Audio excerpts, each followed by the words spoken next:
Having children is like having the fucking world's most expensive subscription, and the subscription is something you can never cancel.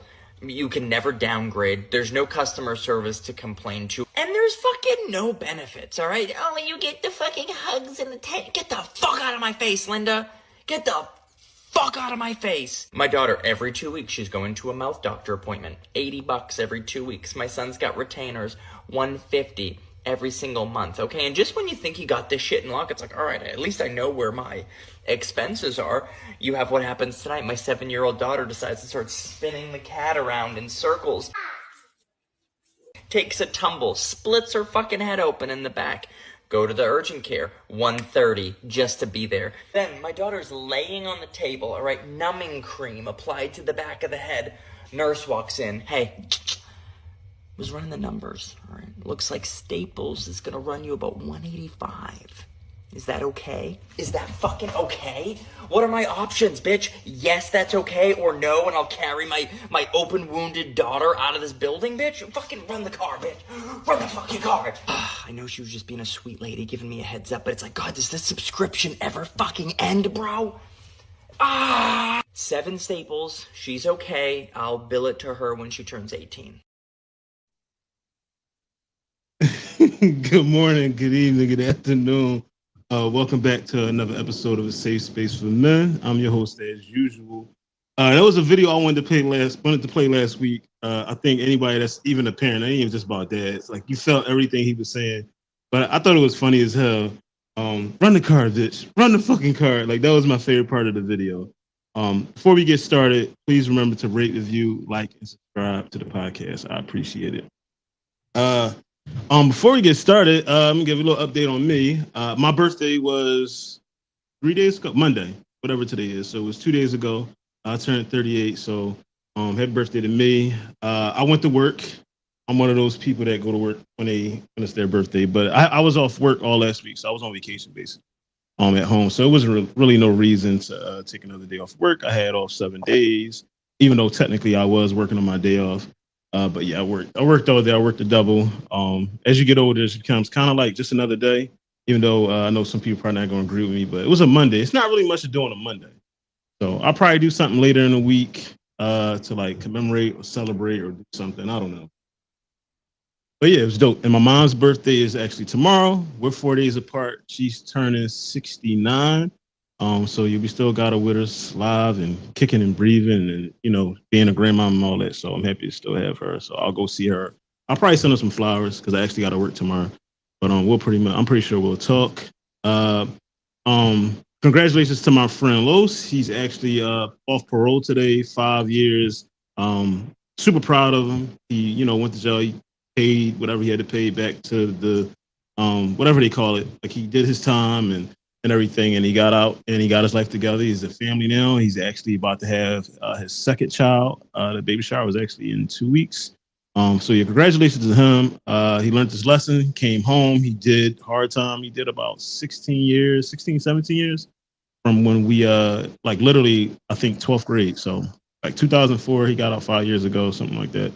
And yeah, today, 5 years, he's been off parole. Today was his last day. So yeah, congratulations to him. What else I got for you?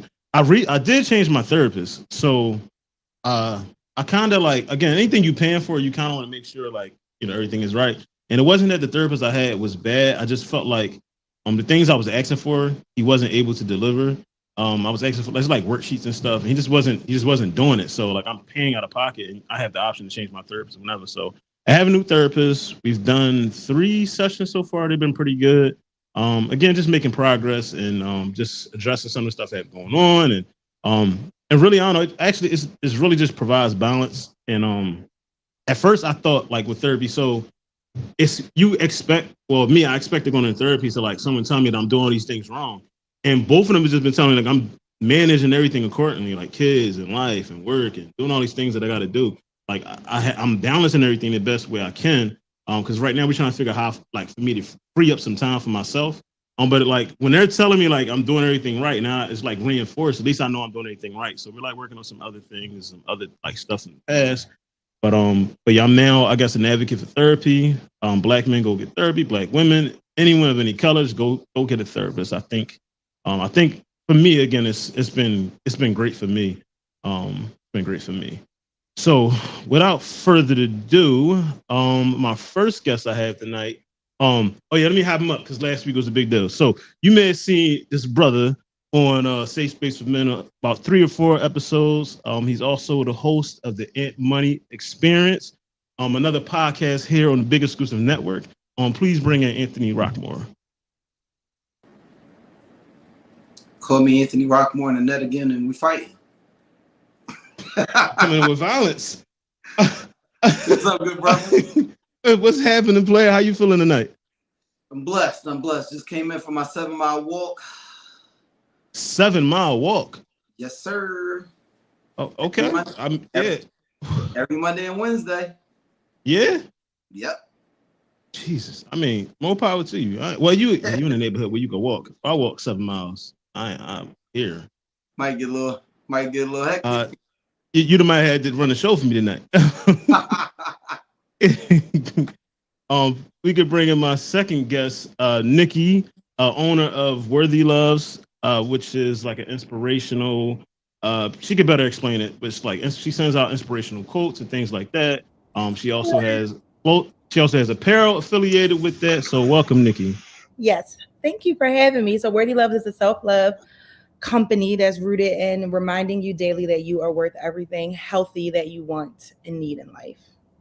So follow me. Awesome. Yes, absolutely follow her. We established today we are friends. We are friends for life. We are friends. Happy belated birthday! It's like Virginia in the background. I'm home. I came home on Sunday. Oh wow, this is news. You didn't. I haven't talked to you. Wow. And we talked today. I actually talked to Ant when I got home and told you all about my week. He's being dramatic. Very dramatic. I was being drama. And you are messy talking about we talked today. Did we or did we not talk today? Wow, then he gonna double down and rub it in. Right, he gonna double down. Our next guest, Miss Tiffanyann, she is the host of Sexparent here on the Big Exclusive Network. Only way you can see that is if you get your private membership. You should go out and get that.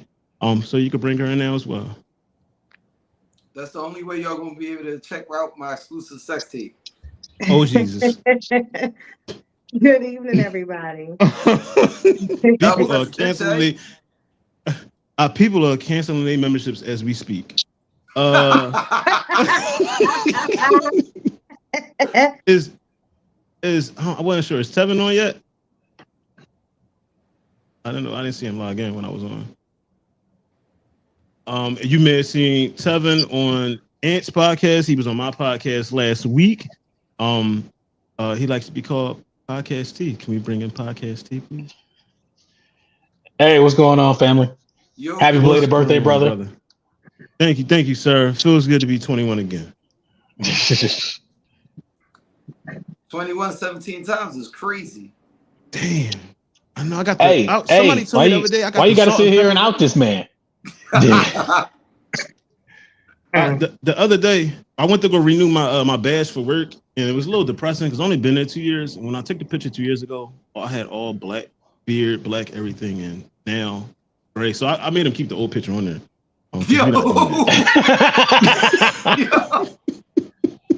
I got a plan.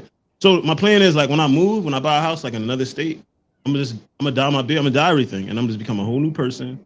I'm adapt to different, and I'm just keep it dyed. Like nobody's gonna know. Only people gonna know is y'all. And then when I'm running the podcast, I'll just turn the comments off y'all so you don't snitch on me. Yo, he got it mapped out. He got a whole plan. He got it all mapped out. He ready.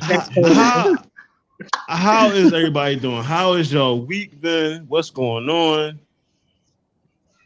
It's been good. I want to say I could barely see. I don't know who's next to me. It looked like somebody would. That's Tiff. How's your week going?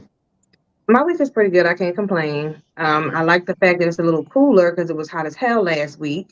But everything is dope over here. Getting my son ready for college, which was nice. We had a graduation ceremony at my job, and I made sure that he was highlighted. So yeah, everything's cool here. Happy belated birthday. Did you do what I said? Thank you. Say it again. Did you do what I said? Did I do what you said? I did not. I worked. I went to work. I worked a double Monday and a double Tuesday. You do too much. You don't listen. I mean, I got a family to feed and take care of. We had a whole conversation. We definitely did. Later this week, I'm gonna get some time. All right. But yeah, it's nothing to do on a Monday or Tuesday. Like it really isn't. Like in Philly, there's not. It's really a lot to do.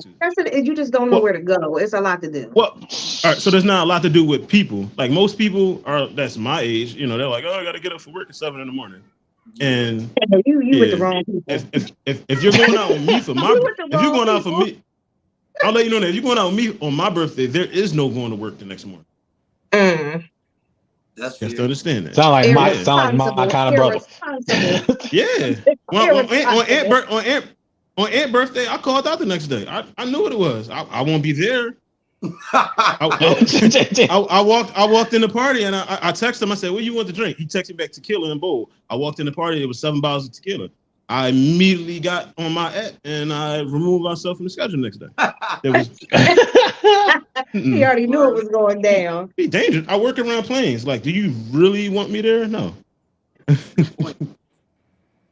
Tev, what's going on, man? How's your week been, brother? Good, man. Just getting in time with the girls. Took them to like a little family fun park joint, and we went to a pool yesterday for a couple hours. So just keeping them busy. Yeah, these damn kids, man. I'm so sick there. I mean, I love my kids. It was very disturbing. It was very disturbing. Their first week out of school was my week of vacation. So, oh yikes! Yeah, I was trying to take naps. I got a camera in my living room. I went back and watched the video. I was trying to take a nap. I got kids jumping off the couch on me, thinking they Eddie Guerrero, elbow drops. I could have just went to work. All right, so we're gonna get into it. I already asked on the rest of how y'all was doing. We're gonna get into the first video. Producer, can you play the first video? Consider like how difficult it is, like being an actual like single person with no bad intent when you go to date somebody, because it's really hard to like get people to like really understand and accept that you like want to be around them just because you want to be around them. Right. Like you're interested in them just to be interested in them. There's nothing else that's attached to it. There's like, you don't have any bad intentions, and it's like damn near trying to like literally sell a dream. So obviously before I sent you the topics. Yeah, so when I saw this, I was just like yeah, like I think any good-hearted, good-minded person, healed and that's not carrying trauma can relate to that. You know what I'm saying? Like when you're out here dating and you're meeting people, it's like no, when I meet girls and I'm like, I'm really asking stuff about them. Like, I really just want to get to know you and be around you. Like, the last thing on my mind is really coming to your house because, like, I mean, I've lived that life. Like, it's not really something that's on my mind. What's your experience like dating, like now, this generation and this time? Oh, dating is terrible. I definitely can attest to what that young lady was saying. Like, I've experienced that as well. It's like, okay, well, really, who are you? Like, what do you want from me? I don't want anything from you. I don't need anything from you. I genuinely just want to spend time with you. I want to get to know you. And a lot of people are just not in that mind frame. When it comes to men and women, it's more so from what I see. It's more so what they can get from you. Not wanting to intentionally know who you are, put in any type of work, any feelings, nothing of the sort. The moment something happens, the moment you call them on their bullshit, it's like, okay, either I'm going to get upset with you because you called me out and I don't want to be accountable, or okay, cool, you caught on to me, I'm out. So I genuinely think people don't like to be caught on their bullshit. They get super defensive, and like it's kind of like narcissistic. They'll try to like spin it and like make it seem like it's something you're doing wrong. It's your fault. It's like super immature and it's scary. Why can't you chill? Why can't you just let things go and just enjoy the moment for right now? I'm not my face. I kind of disagree with that statement about being called out. I think a lot of times your approach matters because I had this conversation with somebody. I was having a discussion and somebody called me a know-it-all. And I brought it back to another friend and she was like, you are a know-it-all. And I was like, I'm not. But I will get defensive about something that I don't think I'm wrong about. Now, it's not me being a narcissist or me being a know-it-all, but if you present something and don't give me evidence of why it is this way, you just say, for instance, whatever the case may be, I'm gonna argue with you about that if I don't feel as though it's something I'm wrong about. Now, if you make your point, I'm not gonna argue further than that. Once you make the point clear, I get it. But I think sometimes the approach of how you address the person on being wrong does matter. I think you're just very passionate about what you know you're taught, what you know you know. I mean, you know things to be a fact. And like you said, if you present me with something otherwise, I'm not going to argue you down. When it comes to your approach, when it comes to somebody who does not want to be called out on their bullshit, doesn't matter if you come to them with a fucking apple pie and be as sweet and humble as possible. They don't want to be called out, period. That's a good point. That's it. That like I've been in those predicaments where I've had evidence, I've had proof, and I'm like, well, yo, what's going on? It's cool. Just sit down and let's have a conversation. And you blow off the handle. What are you blowing off the handle for? What's the defense about? I do one better. I've had situations where I've had the evidence and I've been like, I'm good. I'm done with the situation. You know what I mean? And like they're flipping out like you're overreacting. Exactly. Like, you know what I mean? Like, no, like I'm not yelling, I didn't threaten you, I didn't choke you out, none of that. I'm just like, that's not cool. I'm not feeling that. I was disrespected. I don't want to be in a situation where I'm disrespected. Absolutely. Yeah. And what's your dating been going? How's your dating been going in this era? I actually went on a really dope date on Saturday, and me and the young lady, we had a good time together. Great conversation. It was at an outing. I'll say that my dating life has generally been like hit or miss, but also some of my misses have been. I know I have a problem breaking away from something, so if I feel like I can work on it, or I could, it might not be as bad as I think it is. I'll sometimes stay and entertain something longer than I should. That's dope. What if you don't mind telling us, where did you guys go? None of your fucking business. Oh. He literally said, if you don't mind telling us, and this man immediately gets by. I'm joking. I was just asking to give some context to the, to the fellas of where they might want to take their, their interest. But good gosh. All right. I went to this place, Puckett, downtown on like 1625 Chestnut. And it was like an indoor. Oh, you went Philly. Yeah, it was like a miniature indoor golf type of thing. Oh, that's actually on my list of places to go. Actually, when I first went there, I was going there on some like, I'm thinking it's adult Dave and Buster's. So we get there and I see his miniature golf and I'm like, it's not what I had in mind. But I was like, you know what? Let me take a step back and actually try to enjoy it. Because also it's a cheesecake factory. But also this is a first date and you only get a first impression once. So when I took a step back and actually just enjoyed the moment, it was actually pretty dope. Yeah, actually, what's ironic? Joe and Kiko was there too, I think. I'm not sure if it's the same day. We missed each other by probably like an hour. Damn. Solid. That's why I ain't see nothing in the chat. Nikki, what's your date? How's your dating been going in 2024 or 2023? Or Virginia? It's so bad. It's like, I know that I have an issue with attaching too quickly. So I have been teaching myself to like slow and steady wins the race.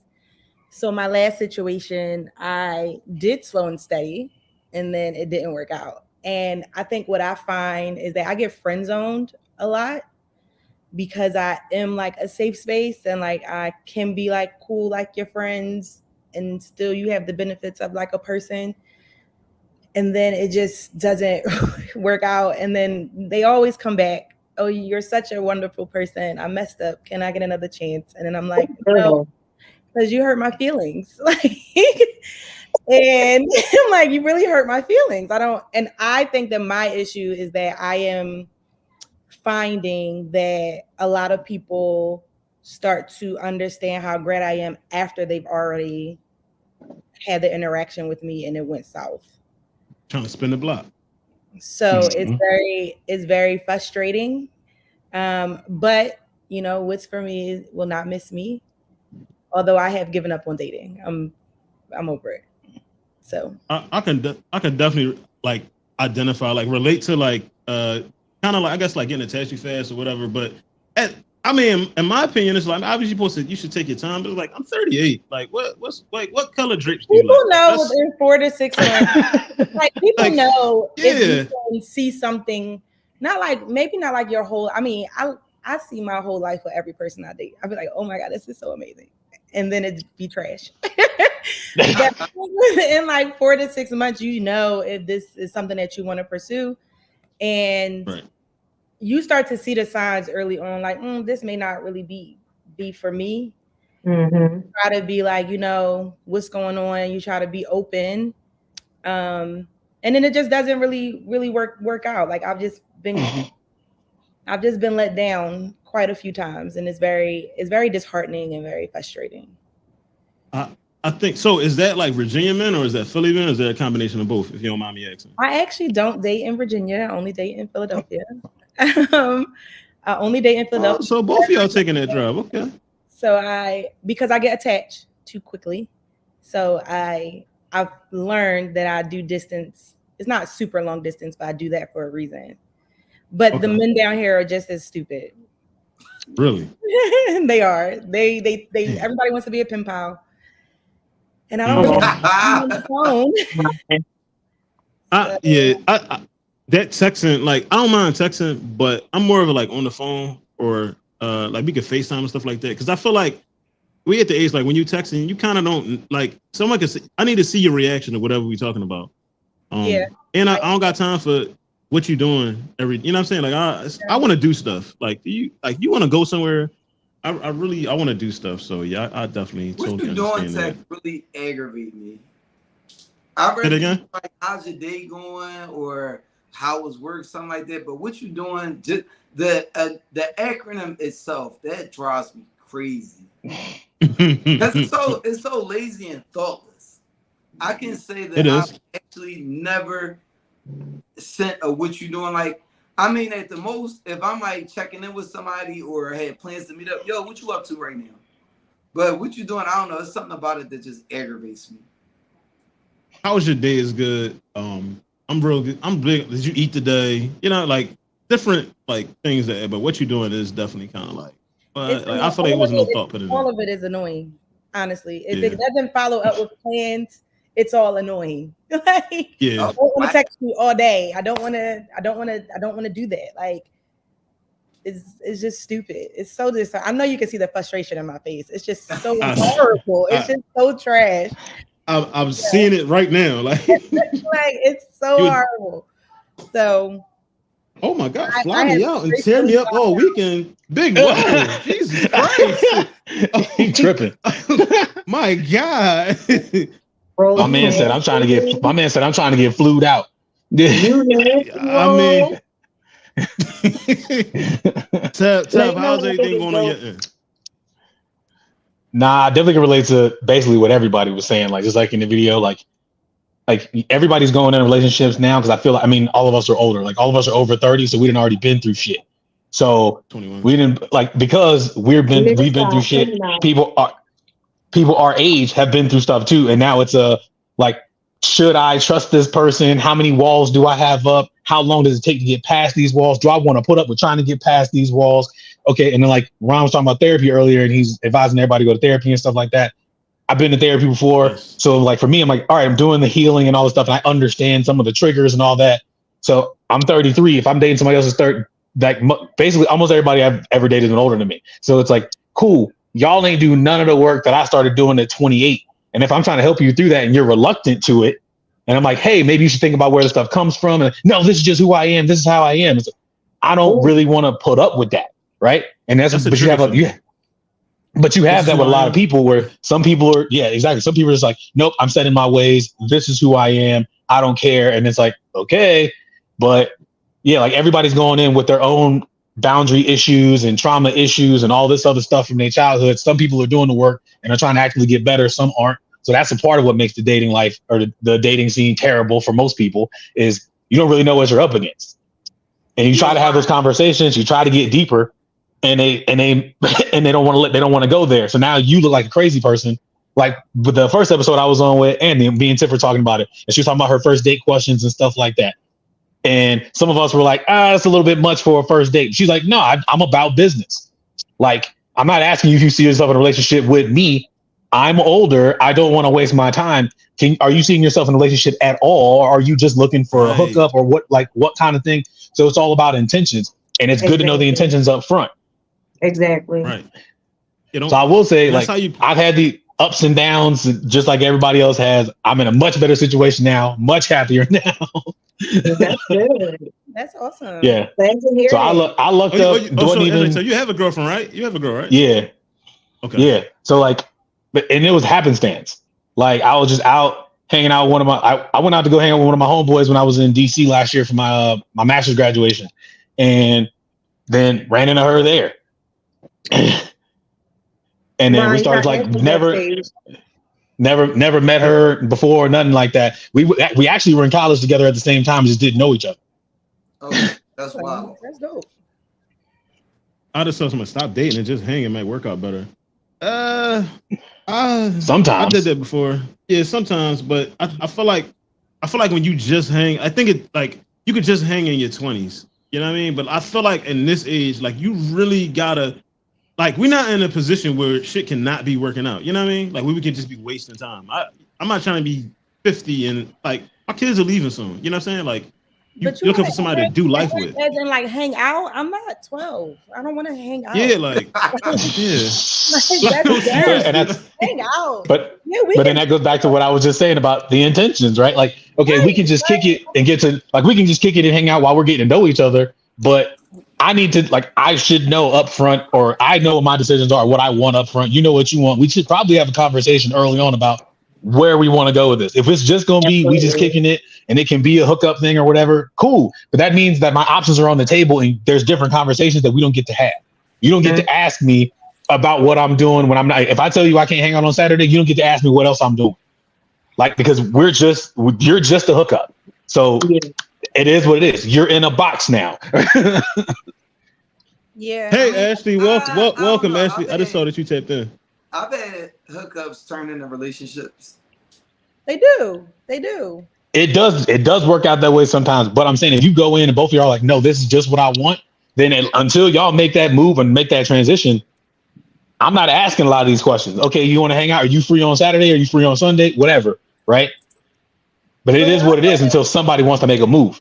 Right. But I also notice that people parrot what you say. So I've actually limited what I say when I'm like meeting someone, because I noticed that people parrot what you want. You say, I want children, I want marriage, I want this. And they say, yeah, that's all the things that I want too. This is what I'm working towards.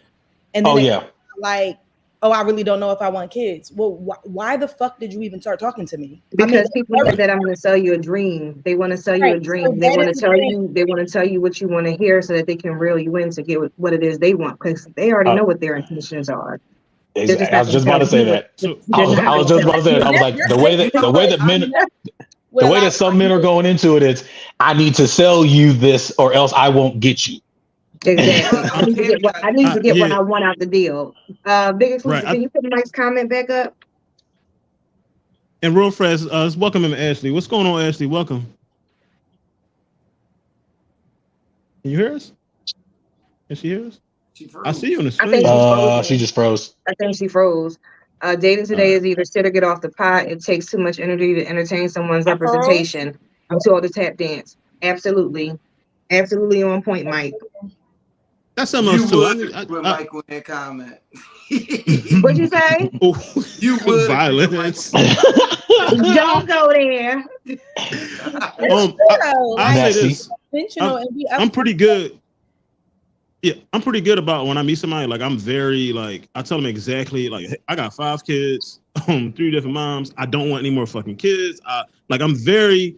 This is what I want. This is what I don't want. You know what I'm saying? Does that align with anything that you see in the future? Because if you want kids, this is not going to work. Like check. Facts. Like there's I ain't no having like that's shit a deal else. breaker. You get what I'm saying? Facts. Like you have to have you whatever your deal breakers are. You got to tell them that from the rip.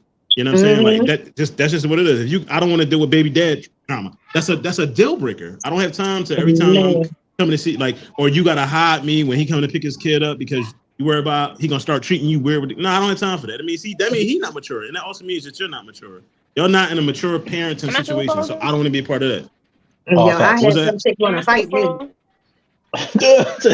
I'm like, yo, I'm a grown ass. I'm not. First of all, who the fuck are you? Number one. Number two, I'm not fighting you for what? What you want? You want them? You can have them. I'm not sitting here fighting with you. I've never met you before. I'm going to the trunk. For me, especially if that's your ex. If you want him back that bad, then go back. my thing is this. You know I'm around your kid. Y'all have a kid together. The very first thing for me, I would like to meet this woman. I want to see who's around my child. I want to feel comfortable with her being around my child. No, the first thing you want to, bitch, who the fuck? First of all, you don't know me.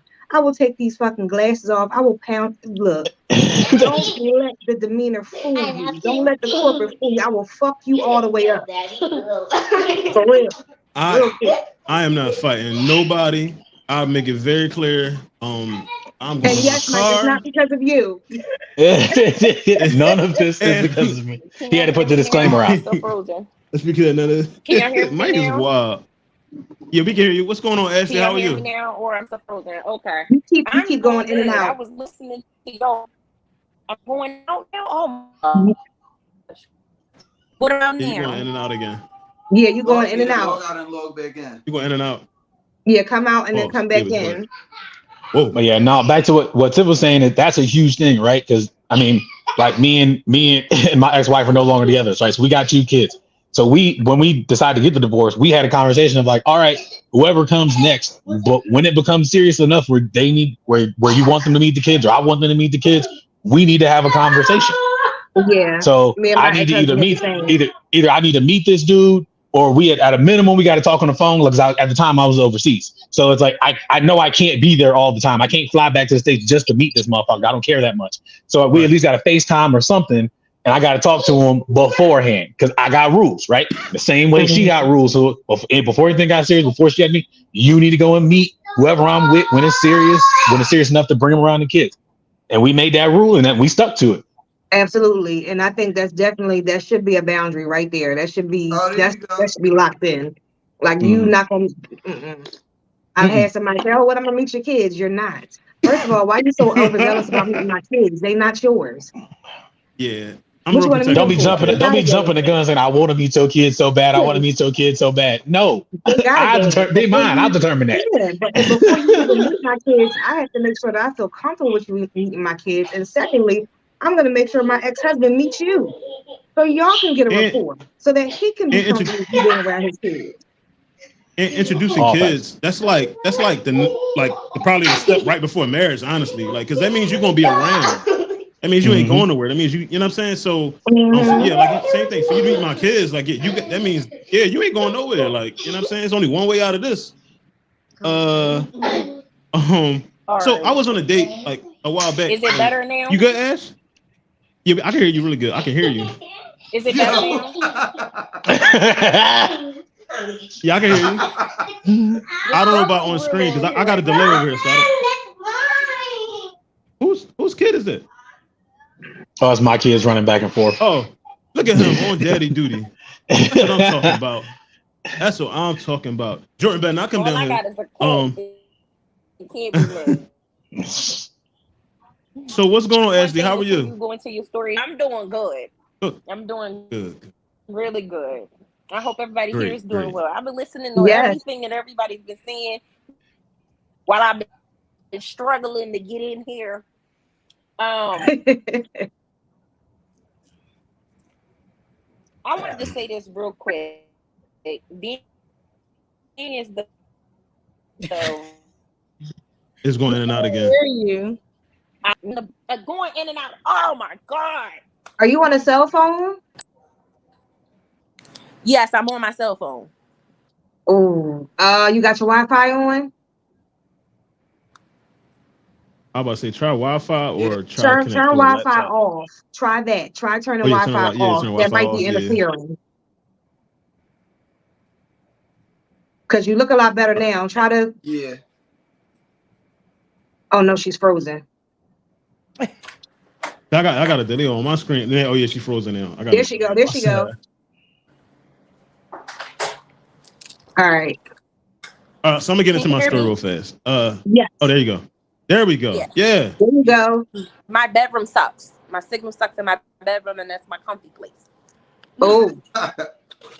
So I was saying, I understand all of these different circumstances that everybody has been saying, but what I've learned as of this last year is that when we keep getting people who come into our lives who want to spin the block, or they don't know our worth, or they want to play games, or they're not being truthful about what it is that they want, unfortunately, it's still something in us that's attracting that. We're still sending out vibrations that accepts that. And when we get to a point where we stop accepting those vibrations from men and women, then we stop getting that type of stuff. So what I've been doing over the last year and a half is honestly just working on me. Not dating, not worrying about dating, just working on me, working on my insecurities, working on my triggers, working on my self-love, and understanding that in order for me to attract what it is I'm looking for, I have to vibrate at this level. And with me doing that, I have now met somebody who is checking off all of my check marks. Okay. Every single one. And even I like when that. I get down to, one thing it is that I will say, prior to me getting married, we were asked this question: name 10 things that you dislike about your spouse. And if you can deal with those 10 things for the rest of your life, then that's a person who you can be with, because those 10 things are not going to change, right? So when I'm being realistic about what it is that I'm willing to accept, I also have to list those 10 things. I got to vibrate on a level where those 10 things are things I can actually deal with. Being as though I don't have any kids, do I want a man with children? Do I want a man who has issues with their baby mom? Do I want a man who mother of their child may have somebody else? I have to be honest with myself. And when I'm honest with myself and I'm vibrating at this level, then I start to attract what I'm looking for. That's all I'm gonna say. So I don't have Absolutely. Come on with it. Because I had to shut down the block. I was like, yeah, she dropping all the gems. I like that. If you allow somebody to friend zone you, then that's you. And you have to stop allowing it. Cut them off. You know what that pretty much is. I thought she was about to say pull up. I honestly thought that she was about to say. I thought she said pull up. Because they're not worthy of your time. If everybody, you can only be your representative for about 3 to 4 months. Okay? And even in those 3 to 4 months, you're going to drop the tips of who you really are. Pay attention. Yep. That's all facts. Stop ignoring the flags. Stop ignoring red flags. I mean, the guy I'm dating now, I straight up asked him, I said, do you like talking on the phone? He said, no. Do you like texting? He said, yeah. I said, I like talking on the phone. He said, okay, well, let's come to a common ground. Everything that she just said, that's just reevaluating who you are. Is understanding who you are as a person. Exactly. But if you don't have in-depth knowledge of what it is that is in you that's attracting that, then you're going to keep getting it. You're going to keep getting the disrespectful people who don't love their mama, who don't take care of their kids. You're going to keep getting the people who try to spin the block, who only want you as a friend. And those, my dear, are called a leech. They're not your friend. And they don't realize after the fact what you're worthy of. They knew what you was worthy of. They just want you to be their back pocket. You know what? Of course. Of course. They want to dangle you. They want to dangle a carrot in front of you. Yes. They breadcrumbs. Dreams of grandeur. And the thing about it is women do it too. They do it to good men. And they'll have you hanging around thinking there's potential, and there's no potential. And they know it. And the worst part is they do it to the good men, and the good men be like, well, I don't understand. Well, you don't have to understand. Just understand she ain't for you. Cut it off. it ain't nothing to talk about. The moment you sniff that's not what it is that you're looking for, or you hear them say certain things, like you can't say, "Oh, I want kids," but you never see them with kids. That don't work. If people who love kids, they're going to be in some type of coaching position. They're going to spend time with nieces and nephews and godkids. If they don't have their own kids already, like, you can't say you want a family and you don't spend time with your family. You can figure that out in the first date based on what they say. Come on now. That goes for both sides. That's all I had to say. Now I'm gonna shut up. Yes. Go ahead and spit your story, Ron. Nah. She killed that. She done came in, dropped the bomb, and rolled out. But she 100% on point. That's after 9 years of marriage. 9 years of marriage, and then my marriage, I'm just like, what is going on? First of all, everybody has this preconceived notion, right? That, oh, I'm 38, I gotta rush to get married. Hell no. Stop doing it. I was 26 years old when I got married. Stop rushing it. I understand we have this biological clock. I understand we have these societal pressures. Yeah, I was 23. You want. Okay? 23, 25, yeah, 26. I was 25 when I got married. You still stupid. Nobody's ready at that point. Nobody's ready at that point, men or women. I don't believe that at that age you should get married. You need to find yourself first and know what you want before you take that step, because that's a big step. I don't think and we don't think about all the commitment that really comes with it. We don't understand what those vows really mean until it's time. And that's the thing. When you're in your period of singleness, enjoy that moment. When you're in your period of dating, enjoy that dating. When you're in that period where somebody's getting serious with you, enjoy that moment. Because once you're at that marriage point, that's the rest of your life. And that's the ups and downs, the ins and outs, and everything in between. That's when the real test comes. That's the test right there. Because you choose that person every single day. Tyler Perry said it best. Yep. I got to see you in every season. You choose each other every day. I got to see you when you're mad, when you're sad, when you're angry, all of that. Yes. Yeah, and then to that point, a lot of people feel like marriage is the end all be all, and everybody that's been married is like, no, that's really the start of everything. Like, I thought I knew who you were. I thought I knew who I was. And you get married and you're like, oh, now this is a different version of me. I'm doing different things now. I got to think differently. I got to move differently. You moving differently. You find out who you are, who you really are.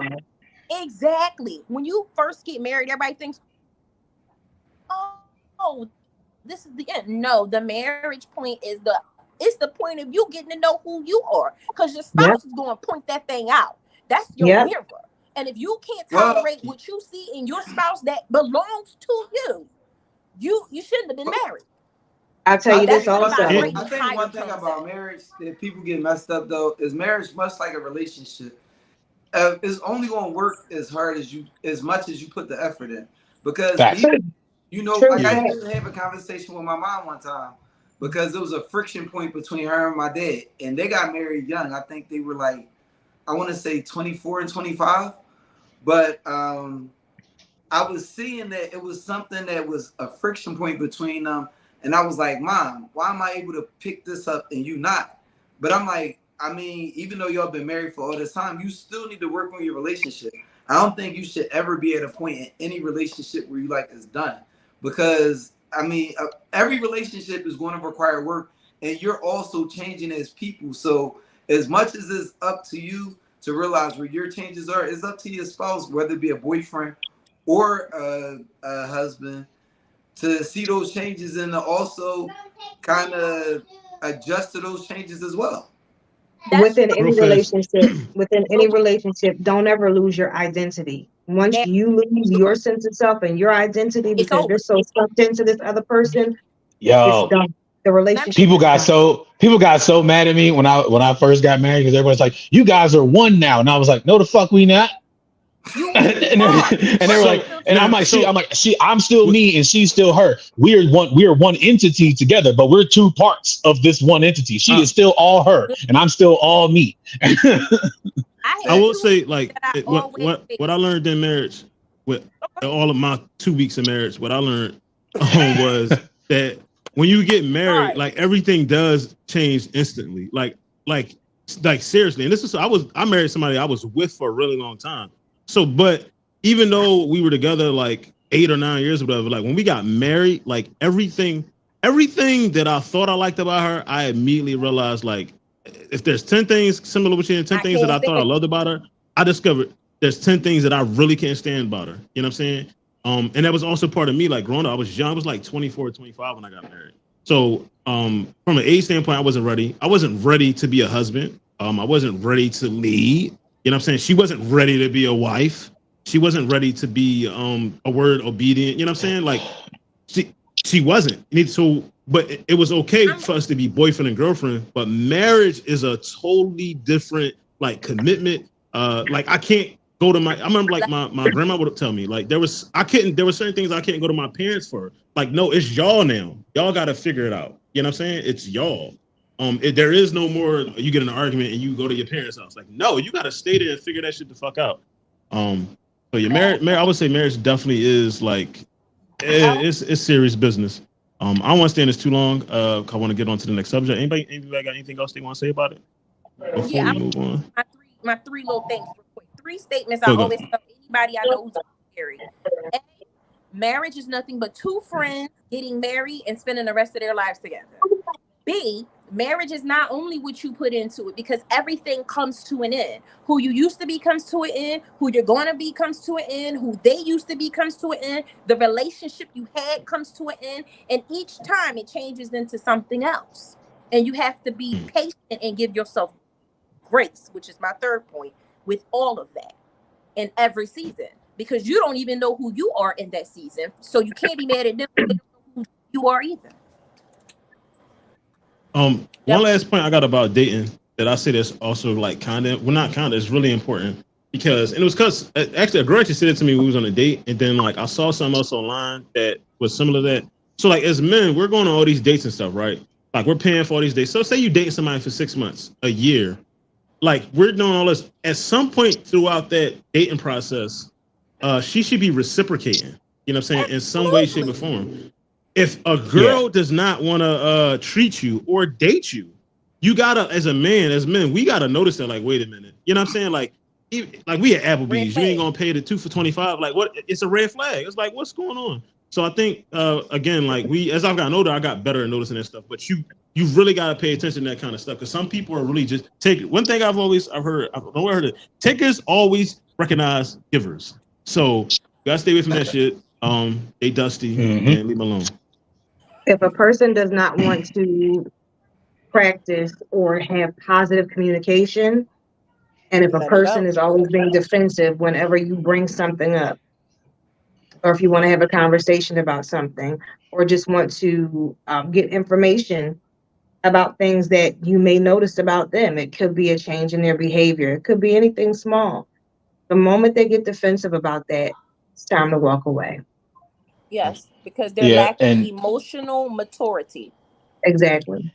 Right, and that's one of the biggest things too. Is like Ann was talking about, like you stay in situations way too long, like because you see something in somebody and you just stay because you're like, oh well, I can kind of put up with this kind of thing, and it's like we got to stop moving these goalposts. Like if I say that this is a deal breaker, when it happens, it's got to remain a deal breaker. It can't be it's a deal breaker. But, I really kind of like her or I really kind of like him. So I don't know. I guess I can kind of put up with this. Every time you do that, that person is recognizing that. And it's like, cool, you told me up front this is a deal breaker. And I can keep pushing this further and further and further. Yep. Right. So you ain't going to That's the vibration I'm referring to. Boundaries are important. Yep. All right. So with that, Shannon, I ain't need to get up on here and drop fire like that. No, you good. No, you doing great. Nah, girl, you came in with the napalm. It wasn't no fire, girl. You came through crushing. I was sitting here like, please work. Shannon, can you play the next video? They all look the same video. Let me answer that question. And the reason why I asked is because if you fuck with a real woman, she's going to agree with you. Hey, maybe I shouldn't step outside wearing this, nasty ass shit. Let me answer that. This is the problem. The real woman is standing too close to the hoes, so we don't know the difference until we start talking to y'all. No, listen. I met a lot of women. It don't mean I don't care if they from the hood. I don't care if they got two parents. Their interests are the same. It's like right now, right? If you see 10 lions coming down the street, are you gonna try to figure out which lion gonna bite your ass or not? You're gonna be like them 10 lions. So unfortunately, the real woman agree with too much shit that these hoes is on, so we don't know the fucking difference. Y'all gotta stand far away from the hoes, cause y'all dress like them. Y'all wear the same shit they wear. Right. Y'all listen to the same music they listen to. And y'all stand for the same shit they stand for. In most cases, not you, baby, but in most cases, the real women got too much in common with the hoes.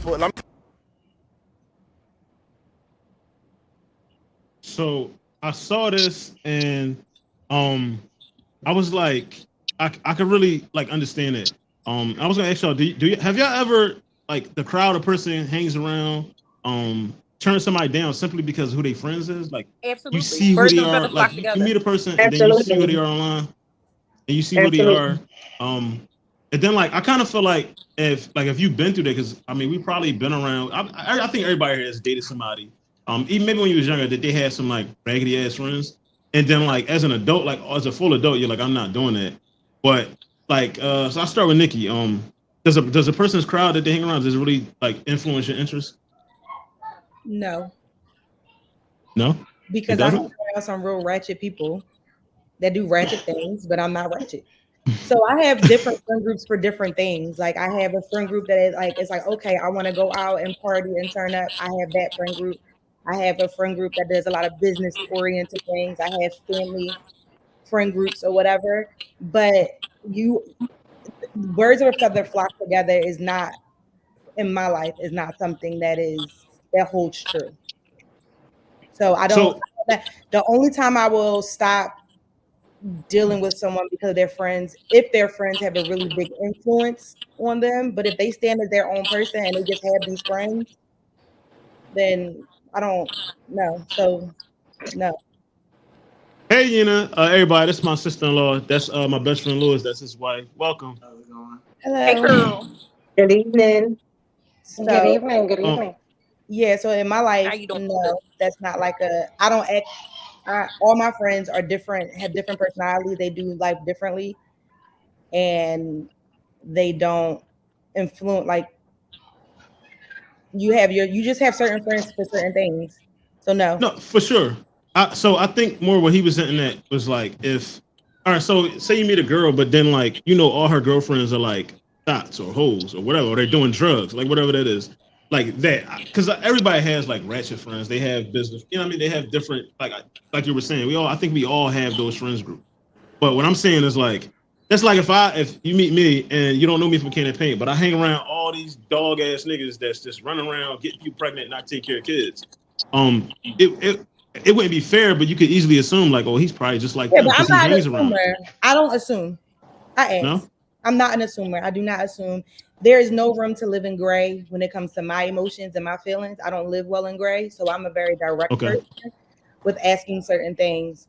But no, so if I see you out with a group of your friends and I know your friends is like trash, but me and you vibe, I'm gonna ask you questions like, do you have children? Do you take care of your kids? And based off of that conversation, then we'll go to more conversations. And within those 3-4 months, I'll realize if you a scammer or not. So I'm not an assumer. I don't assume a lot of things because of my life and the way I was raised and the company that I have kept and do keep.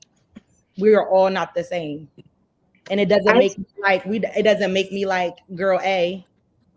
And when I go out to the club and if they assume that that's what it is, I don't really give a fuck. I'm not going home with nobody anyway. I'm out to have a good time. So, I definitely get what you're saying. Nick. But I think at my age, if I see a bunch of guys, okay, I know this guy's like Ron said, they just getting a bunch of women pregnant left and right. They play a bunch of games. The fact that you hang out with them is letting me know that you don't have a problem with that type of behavior. I wouldn't necessarily say that, though. I wouldn't necessarily say that. It means that you are acceptant of that, and it's not well, that's them, not me. It doesn't matter. I don't necessarily agree with that though, because you are attracted to people for whatever reasons, friends, romantically, whatever. And I don't know if that person, upon seeing them, I don't know if that person is like yo, you really need to stop. Like, you need to stop doing that. I don't know any of those things. So that's true, but like, that's not going to stop me from meeting that person. It will come out within more conversation. But that's what I'm saying. It's like it's an age difference, because for me, if I meet somebody, if I know somebody, if I have friends or associates that have that type of behavior, I'm removing myself from that friendship, because I do not agree with that type of lifestyle. I'm not going to subscribe to that. And not even just that, a lot of people do the whole saying, birds of a feather flock together. That's true in a lot of cases. And I'll tell you this, an experience that I had years ago, and I was about in my 20s. I went to a nightclub. I was hanging out with a group of girls. Some of those girls were my friends that I knew for a while. Some of them I just met that night. Well, the women that we just met that night, they were allowing guys to touch all on them, grind all on them. So, okay, the group of guys that were with them thought they could do the same thing to me. You know what Tiffany did? Tiffany pulled her switchblade out. Oh my God. On the dance floor. Don't you ever fucking put your hands on me. That escalated quickly. I just he said, Tiff, my bad. He said, Tiff, I'm gonna be really honest with you. I apologize. But I figured because you hung out with this girl and she's allowing all these niggas to put their hands up her dress and do that, I thought you was just like her. Well, Tiff, you gotta understand. I mean, people back in the 1970s, they had a different experience. I'm going to. Tiff, how did you get a knife in the club? I'm gonna kick your ass, Ed. I'm gonna kick your ass. I'm gonna beat this shit out of you. I'm not that old, okay? Screw you. I'm not that damn old. Can I just? Let's go to Ed. How did you feel about the video? I don't necessarily agree with it, because I, for one, have different pockets of friends, and I mean, sometimes like even family members. I've gone out with family members to hole in the wall, and people have no expectation that I do what I do for a living or who I really am. Just because I'm around these people don't necessarily mean I indulge in everything that they indulge in. So, I mean, I look at people on an individual level, because, I mean, you just don't know.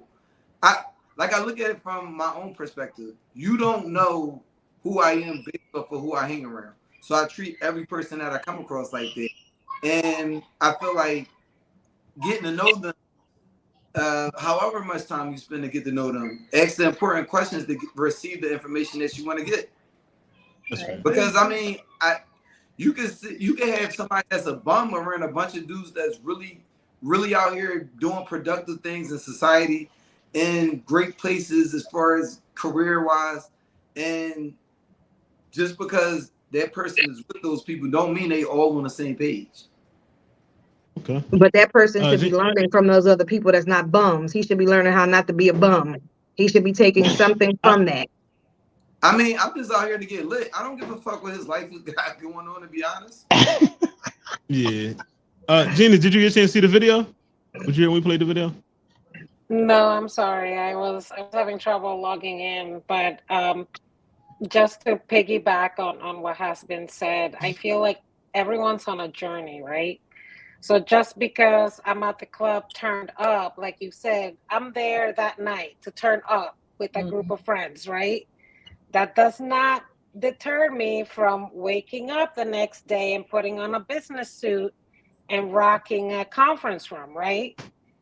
And actually being focused on getting the bag. But I do believe that there's people that are actually out there where those things, it has become a habit to them. So I guess it's just talking enough to figure out, are you really about to be in the club every day or every night, or drinking up, or not taking care of your business? Because it's everyone has, like I said, a different journey. So today, you know, your focus might be your business, your food, your taking care of your household. And Friday night, since you don't go out much, guess who's crazy at the club?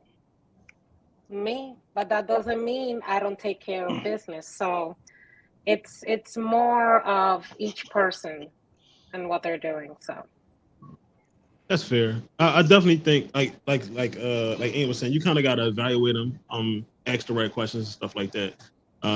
But me personally, so like I guess I could say I kind of do a little of both, but immediately, if definitely there's probably some deal breakers there. Like obviously, if they're like snorting coke and like doing stuff like that, like I'm not even about to try to find out. You know what I'm saying? Like that's not happening. I like now going to the club and stuff like that. That's cool. That's not really a big deal. I mean, every night it comes down to like having the same level of responsibility. They may be able to go to the club every night because they ain't got no kids. I can't do that. I got kids. So that's obviously something that's not gonna work. Ashley, how did you feel about the video? Y'all not gonna like me for this. I'm sorry. I'm gonna say it once again. How you vibrate is how you vibrate. Who you hang with definitely speaks volume about who you are. Being with the wrong people in the wrong place can block your blessings. So you can be at your ratchet friends, and your ratchet friends can mess up the potential person who might have been the person for you. I'm delayed. Am I caught up? Okay, who may have been for you because you were with the wrong people. And you don't ever want to be in the wrong place with the wrong people, because that sets you up for situations that you're not prepared for. And my cousin was out with his friends. They were into things that he wasn't into. They came and picked him up in a stolen car. My cousin went to jail for 10 years and he didn't even steal anything. Not his speed, but the company he kept. And unfortunately, we go through different groups of friends in our lifetime, right? We identify with these different groups of friends. So the different groups of friends we keep around speaks a little bit of volume about the person we either are or trying to be or were. This is the facts. So yeah, if I see a guy in the club hanging with a bunch of drug dealers, even if he's not a drug dealer, you are a drug dealer by association. I've had a friend who got murdered because he hung with drug dealers. He wasn't one, but he hung with them. So we have to be careful. Unfortunately, I'm going to have to agree with the guy. I can't tell the difference. If I am trying to be your friend, I need to know that you are different. I can't kick it with you if you are doing these things. I can't condone the behavior. I don't even want to get to know you, because that leaves you at a potential to bring my vibration down and then have me in chaos that I shouldn't be in, because I even made association with you. Absolutely. I thought. She coming with the heat tonight. My bad, we're gonna go to Tevin, then we're gonna finish up with Tev. Because I'm with the wrong people that night. I'm with my drug dealing cousins. No, I'm not looking for a nigga in the club. Her glasses on. She missed her blood. And real fast. I feel like. Yeah, but why are you at the club? Is the club going to throw you forward? You can't go. I want to turn the fuck up. What you mean? I want to go out. Like, I'm around 365, 7 days a week. I got 34 days now. I got 34 days of freedom. I'm going to have a good time. It doesn't mean that I'm a bad person. It doesn't mean that I'm out here fucking everything in the street. When I go to the club with my turn-uppy friends, I'm going for a good turn-up. I'm not looking for my husband or my wife in the club. Like, I understand what you guys are saying. Like, you could miss your blessings. You could do all these things, but that could be anything. I could be out with my sister and her kids and my son and miss my blessing walking into Target because me and her, whatever, like she got 3-4 kids and like, damn, they must got a lot of kids and our kids don't look alike. So when I'm sitting here babysitting because somebody needs me to babysit, people could think I have a bunch of kids. Like, people are going to be people. And I feel like as you grow and you mature, it becomes less about like, I don't care what you see when you look at me when I'm out having fun, because I'm not out here getting touched on enough and I'm just drinking, dancing, having a good time, and I'm keeping it rolling. Like, I'm not looking for any of those things. I don't think that you are the company that you keep. I think that people are a part of your life for certain reasons, for certain reasons. One of my turn-up friends that turn up all the time gives the best fucking advice. Right. That speaks to a part. But no, also unpopular opinion. I don't go out to meet people. I just go out to have fun. I really don't go out to meet people. If I meet people in the process, it just kind of happens. to have fun doesn't mean anything. If you're with the wrong people while trying to have that fun, you can be causing unnecessary problems. Yeah. So I see both sides. I see both sides too, but that's just that would just that's just I could go to the club I can go to a hookah lounge with Aunt and one of my friends, and we all got good jobs, all make great money, and shit could still pop off. So right. But to the initial question, are you the company that you keep? I respectfully say no. You are not the company that you keep. Birds of a feather do not flock together. Do I understand if you see, like the guy said, you see a pack of lions, are you going to try to pick which one? I definitely understand all of this. But however, for me and the lifestyle that I have lived and the lifestyle that I like, my upbringing, I do not judge people in that manner. It's like, if I see you cool, and we happen to exchange numbers, we'll find out through conversation. But no, I don't judge. So when I see people in the line, I'm not gonna be like, oh, she a hoe, she a yo, he's a deadbeat ass, da-da-da-da. I don't do all that. I don't think it's about judgment. I think it's about knowing who you are and what it is that you want.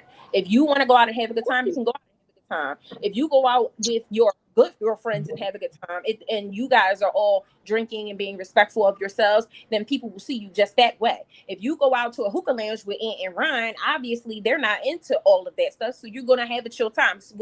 Can stuff pop off? Yeah, but it won't be because of the company you kept. The company was positive. So that's the point I was getting. Yeah, so real fast, because I want Tevin to get his point, and then Tiff, and then we're gonna go to the next topic. But so I see both sides of what you're saying. So from perspective, like what Ashley's saying, she's saying like if you hang around the wrong people. But I think you also know if you're hanging around the wrong people, one. But if you're hanging around the wrong people, bad things can happen. Now there's nothing wrong with going out. There's absolutely zero wrong with that. Like your son is gone. I don't even see how you on the podcast. I will be out right now. But like absolutely enjoy your time because you've earned it as a mother. You get up and go to work and take care of your son every day. You get up every day and take care of your kid. So this is your free time. You have that right to go out and party, do whatever it is, and you're a responsible adult. But when it comes to you, we're not talking like about you at like the type of things you're doing. We're talking about like the people that like you see them, they're not responsible. This is what they're doing. But I even think you probably would see that from afar anyway. But it's hard to identify the good one out of a group of 7. It's kind of like, if you play analytics, like, are you really going to take that chance? Or are you going to be like, you know what?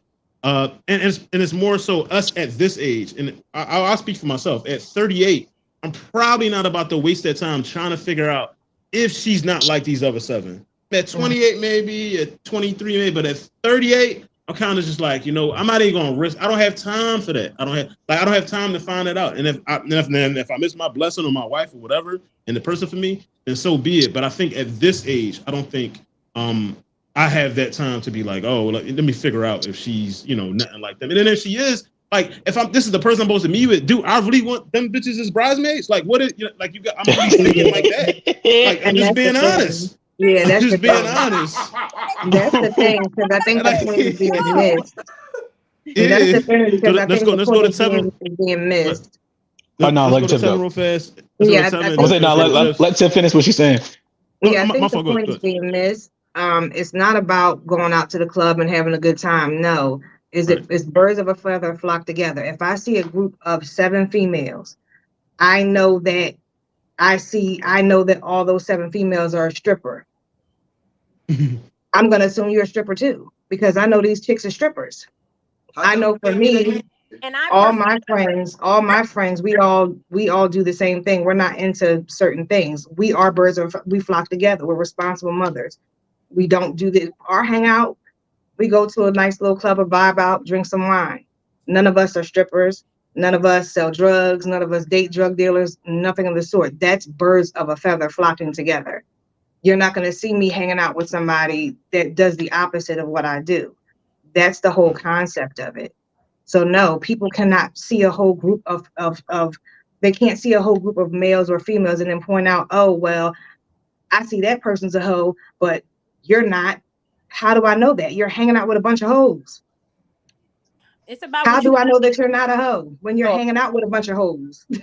I don't want no drama, so I'm not hanging with nobody who's gonna bring drama. I'm gonna be out with people who are not going to be doing that. It's about what I want in my life because I got to be accountable for what happens to me. That's all I'm saying. I don't hang out with people that don't mirror me. I just don't. I want my vibration to stay here.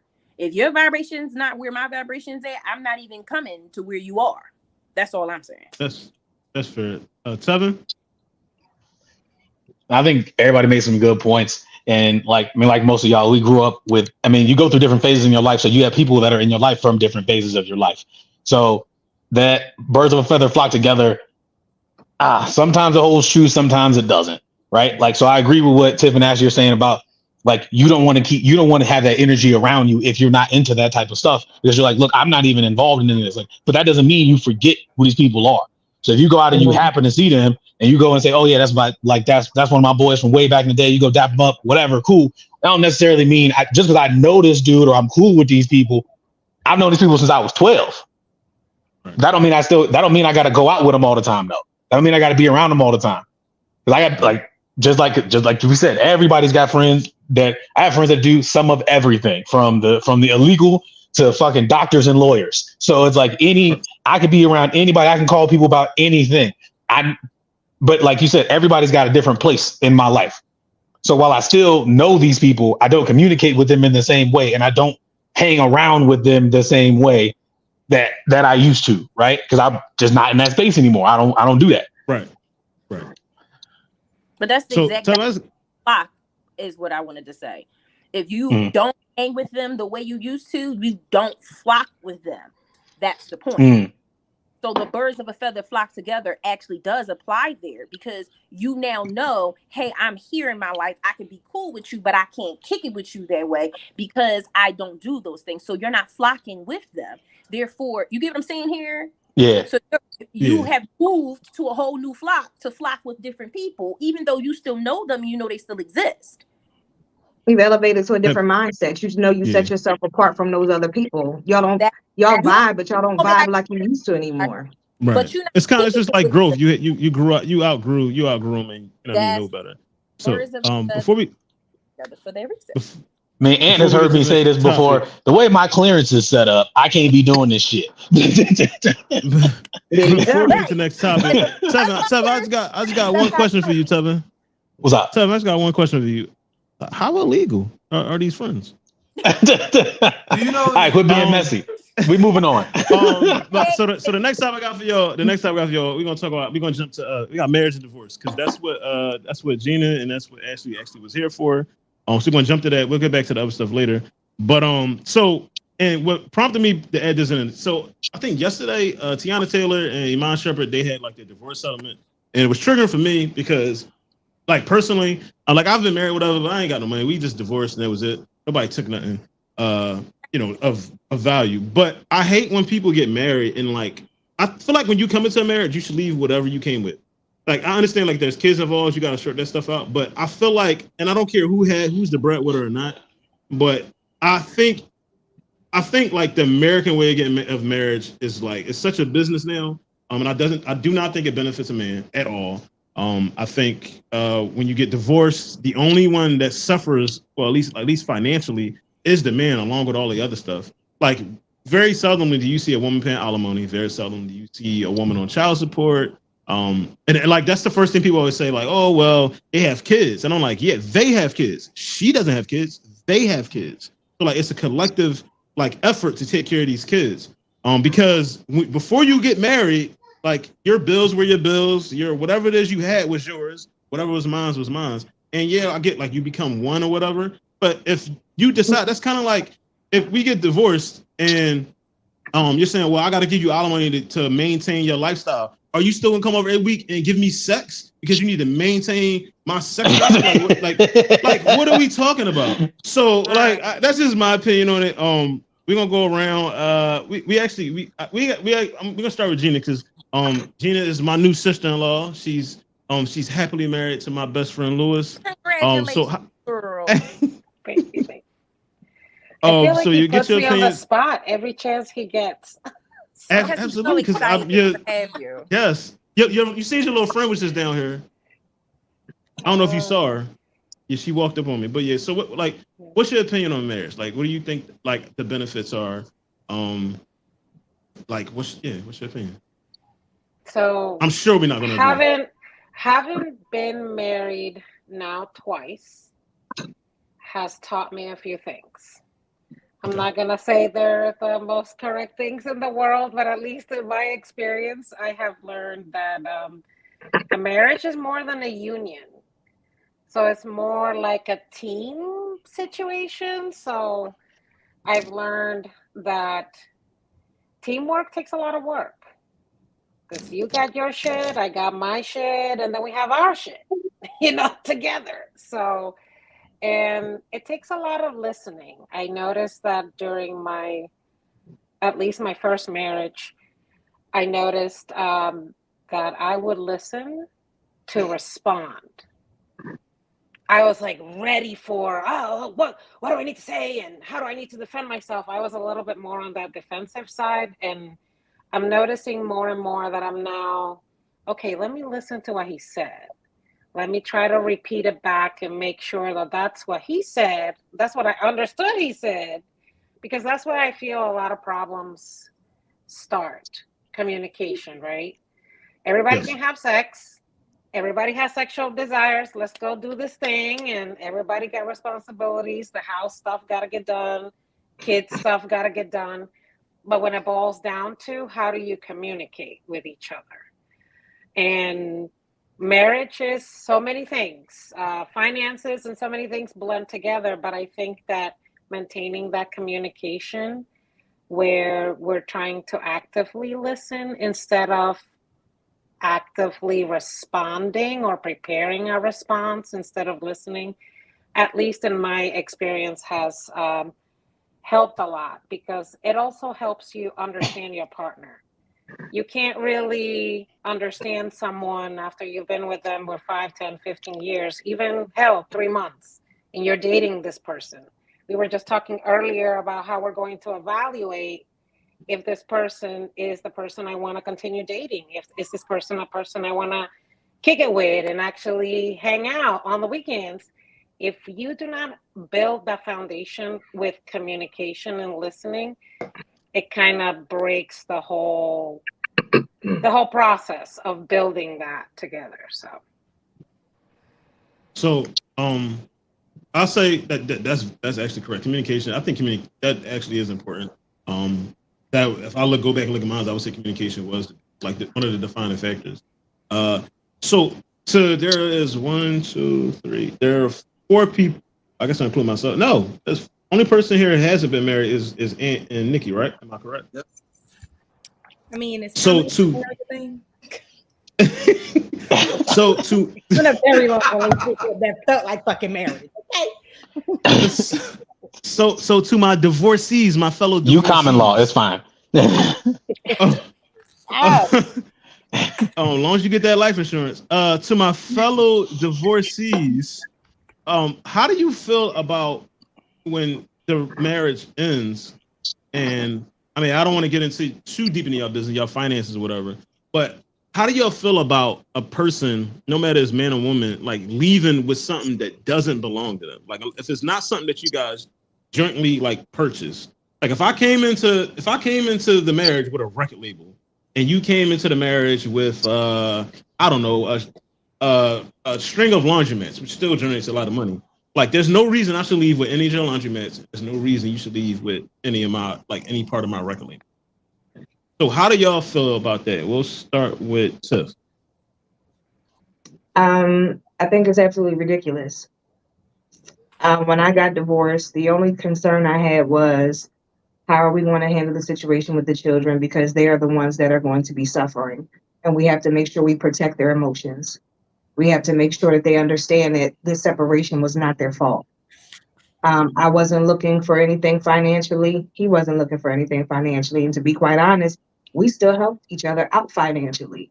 If I didn't have, he made sure I got, and vice versa, especially when it came down to the kids. I don't know why people have those thoughts that, okay, well, I should walk away with half your stuff, 10% of your stuff. I just think that's insane. Whatever I came in with is what I'm leaving with, period. And I don't have any expectations of taking anything from you or wanting anything from you or thinking that I should get anything from you. Is Ant shooting his shot right now in the comments? Yes, he is. I was trying to figure it out, like, because I can only see certain comments. I can see the ones that pop on the screen, but if I miss it, then I only get the ones on the side don't match. So I was trying to like piece it together. Tevin, same question for you. Do you think it would still be the same way if y'all didn't have kids?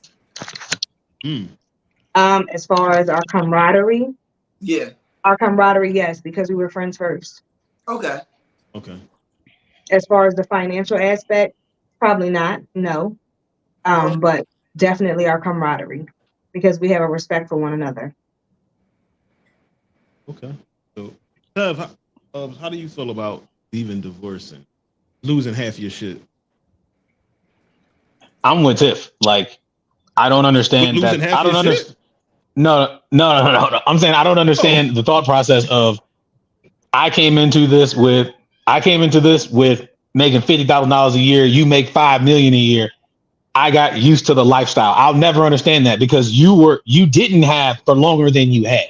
Like, if we were together for 50 years and then you're like, okay, now I got used to the lifestyle. Okay, you got married at 22. Now we can have a conversation. You got married at 22. You want a divorce at 23 and say, I want half your shit. No, bitch, you had way less for much longer. There's no conversation of getting used to the lifestyle. How you get used to the lifestyle in 1 year, but you weren't used to being broke for 22.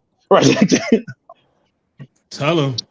I met you was wearing Shaqs, and now I got you in Jordans. Like, what's going on? But I've never really supported that thought process, and I've seen it too many times with these NBA players and stuff like that, and I just laugh because I'm like, y'all should definitely be having people sign prenups because you just signed a $300 million deal, and then you get married the next week to somebody that you met at a hair salon. And you think that they're not going to try to get something out of that? Come on, dog. All right, so you know what happened to Terrell Owens. He had 4 women on the screen. Yeah. How do you feel? 3 days. 3 days. Let's go one at a time. Wait, what? No, she was talking about the T.O. situation where he got married and his wife was trying to take half his stuff after 3 days. Well, yeah, that was wild. He used her fraudulent loan. He used her income, and he got that off. But my question is, you're dating a guy, he proposes to you, y'all get close to the wedding day, and he asks you to sign a prenup. How do you feel about that? Sign it. I'm signing it. No questions asked. No questions asked?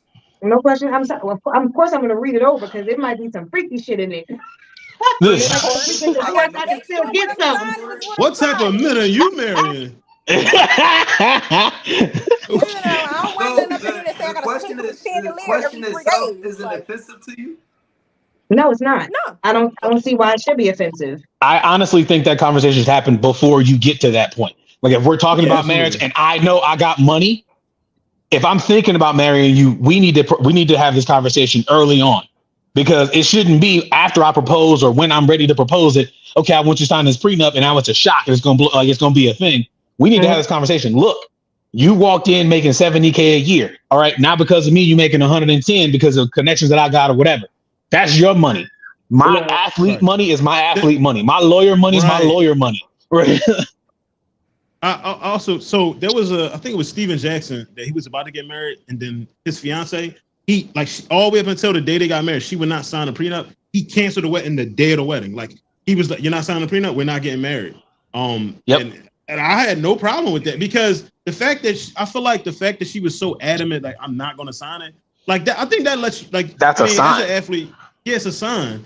If you're just after me for what I have, you know what I'm saying? Like that's a problem. I mean, I'll never worry about that. I'm broke, so I ain't got to worry about that. But actually, like, I saw yesterday that Jordan with his new wife, their prenup was that for every year that they're married, she gets $1 million, but it caps off at 5. Oh, that's cool. I mean, he worked for almost. I was saying he ain't even hooping no more. He's still getting a $500 million a year. Yeah. $5 million. That's chump change to him. Ashley, can I answer? Yeah. So y'all, I'm actually gonna be jumping over here because I got an appointment to boo up with my boo because we long distance right now. I don't have an issue with signing a prenup. You shouldn't. I don't want your stuff. I'm not here for your stuff. I'm here for you. B, my divorce, I want to say, was different, just simply because I had heart transplant in 2020. So when we divorced amicably. I don't have it in me to be mean to him because he was my friend for so many years. I've known him since I was 11. So whatever you need, I got you. Whatever I need, he got me. We just go our separate ways. You know what I'm saying? Like, at the end of the day, it's our stuff. Take what you want. I'm going to take what I want. If it's something that we both want, we can sell it or we can keep it. It's whatever. It's not that deep. I feel like when people get indignant over things, then it's really just to hurt you. And why would you want to hold on to something from somebody or that you had with somebody to hurt you? I don't want to hurt you. And if I'm divorcing you and I want to hurt you, then I should have never married you. And it goes back to that friendship. If he and I had not had the friendship we had from the very beginning, then I could possibly see how a woman or a man could be negative that way. But that's not my experience. My divorce was very respectful. We cool. If I need gas money, I can hit him up like, yeah, my guy, can I get 20 for some gas on pump 2? And it won't be a problem because we can easily go back to being friends. Being married was probably our mistake. That's my take on it. Yeah, mine was just like Ashley's. Like we literally sat down on the couch and like had a conversation and we're like, okay, we're getting older because we got, like I said, I got married at 23. So super young. We got older. We started to grow apart and all that stuff. And we're like, neither one of us is truly happy anymore. But now we got 2 kids. So what's up, my guy? So it's like, okay, neither one of us is truly happy anymore. We need to figure this out. So at first, the conversation started as, okay, maybe we should separate for a little while and then try to figure out what we can do to get back to work it all out and stuff like that. And then like 2 days later, we came and sat down and we were like, well, fuck it. It don't even matter. Like, why do the separation thing? We might as well just end it all. And then if something happens in the future where we do end up getting back together, then that'll just work itself out. I don't want to sit here and be like, okay, we're separated, but I'm on one side of the planet, you on the other side of the planet. Right. Because that's ridiculous. So we're like, let's just go through with the whole thing. And then whatever happens in the future happens. And we're like, at the end of the day, the only thing that matters is the girls. We need to make sure that the girls are taken care of. And that's it. Like, me and you, we're already friends. I don't want to get to the point where I resent you. I don't want you to be at the point where you resent me, because that's going to put a strain on them. And then it's going to be a situation where I'm talking trash about you, you talking trash about me. Now they're looking at us different. We didn't want none of that. We sat down and had a conversation for like 3 hours and hashed everything out. And then once we started, we did the paperwork together. Like, we literally were like, we did the paperwork together, sitting next to each other. And I'm like, anything that you want in the house, just let me know. And I will get the movers to ship that shit. Like, I'll get the movers to ship that shit. It's not hard. Like, it's easy money. It's peaceful. And I don't have any kids, so you know what I'm saying? But if I did have children, this is where I don't agree with Iman and Tiana. If he don't take care of his kids, then I can understand why you would be pressed to do something like that. But if he takes care of his kids and you're not prohibiting him from seeing his kids, why are we paying child support? I don't understand it. I don't. That will never math. That will never math for me. If he's responsible as a father, Yeah, I don't believe it. I don't believe in child support. I think it's ridiculous if that man is taking care of his children. I'm not going to make you be a father. If you want to be a father, I would you're never. be a father. And that's the whole thing. So I don't even like the fact that she has him paying $8,000 a month in child support for what? For what? And the 10 million she got. And the 10 million she got. For what? Yeah, I think it's insane. Money. So what are you? So the thing is, she don't have money. Almost $100K a year. No, so she doesn't have money. The thing is, she doesn't have money. That's so when I had posted online, like, of course, all the women are like, yeah, she deserves it. And because at first, when the people saw he was in court, people were against Iman, like acting like he was trying to get money from her. And I was like, no, he's actually the breadwinner. Her shit don't go gold. Like, her movies be on Tubi. Like, she's not making the money that he makes. So he's 8,000 a month, and I believe he's been taking care of her still. Yeah, he's been taking he takes care of her and the kids. That's what I'm saying. You didn't need a bonding contract. He already was taking care of you and your kids. You said, how do we know that? He's taking care of his kids because he might post Facebook and because she Instagram ain't listening nothing. Follow her TikTok. So I'll say it's fair. I say we can assume. But if you're saying that she doesn't have, Sorry, go ahead. In circumstances like this, I don't ever believe what I see online. But also, just because one or the other has money, that doesn't exceed the fact that you still should be taking care of your responsibility. And if she doesn't have money, right? If you're saying she doesn't have the money, right? And these children have this lifestyle, we don't know what this $8,000 is going to. That $8,000 could be their school payment. Who knows? No, so he's paying for that separately. The $8,000 goes directly to her. He's responsible. I'm looking at it now. She got a $10 million payment, $8,000 a month, and then he also has to provide pay for their schooling. So and again, like Ann said, we're not there. We're not out. We don't know what's going on. But what I'm saying is, like, let's assume that they're both good parents. Because you've never seen either one of them really say anything bad about the other one. She was coming to his defense online, like, don't come for my best friend, this and that. And I was just looking at like, all right, if that's your best friend and he's this great guy, he's a great father or whatever. Why you put this nigga through the ringer? Like, why? Yeah, like, why exactly? Why did y'all have to go to court? Because y'all could have just left separately. He could have left with his shit. You could have left with yours. If y'all best friends, just like she just said, I can call my ex-husband for $20 on pump too. You can call him and say, hey, I'm having a rough month. I ain't generating no money. Can you look out for me? And if y'all best friends, he probably will. I don't think you had to put him in a situation where a judge got to tell him he got to do some shit. I think that was they were ever in that position. I think he was already doing that. She still lives in the same house. She's not missing no meals. Them kids, they lose 2 pounds.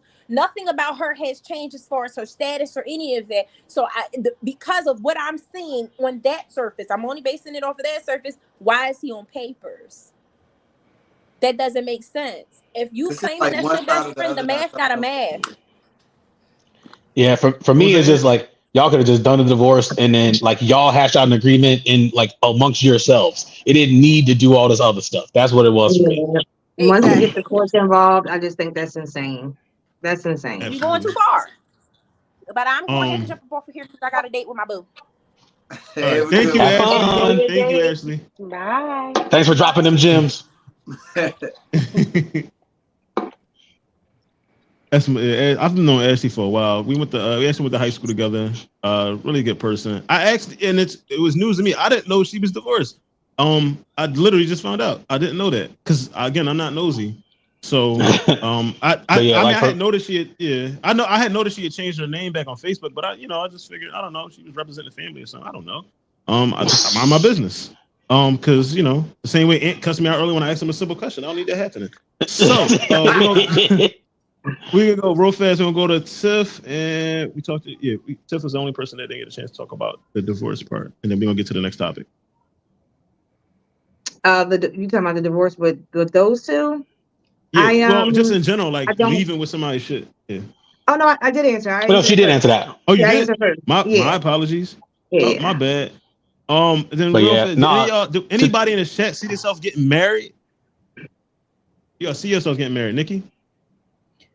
Yes, I mean, I would hope so. But if it doesn't happen, then it doesn't happen. I believe that you should sign a prenup. I think that anything gained after your marriage should be split or whatever. Yeah, but for the things that you've come into your marriage with, then you should leave with what you came with.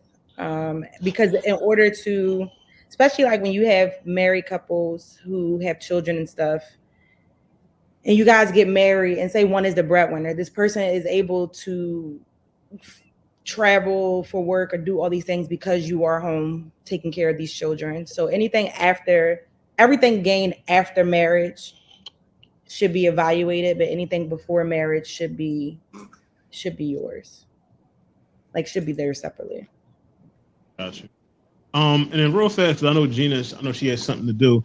Gina, what do you enjoy the most about marriage? And where is he at? He's not around? Is he hiding? He came here earlier and you didn't see him. Like it was part of his image was here. He did not want to get on camera.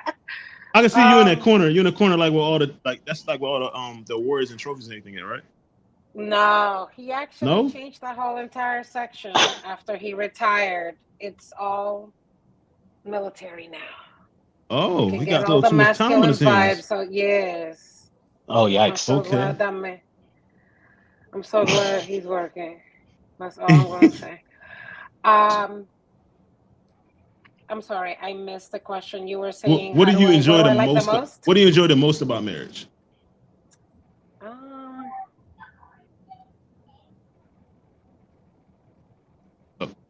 I feel like don't take too long. Like, no. She's like, damn, ain't nothing happy about this marriage. Like, you put me on the spot. Yes. He's retired. He's here all the time. He's the worst, and you put me on the spot. Make sure you edit this out. It's kind of, I was trying to describe, you know how when you're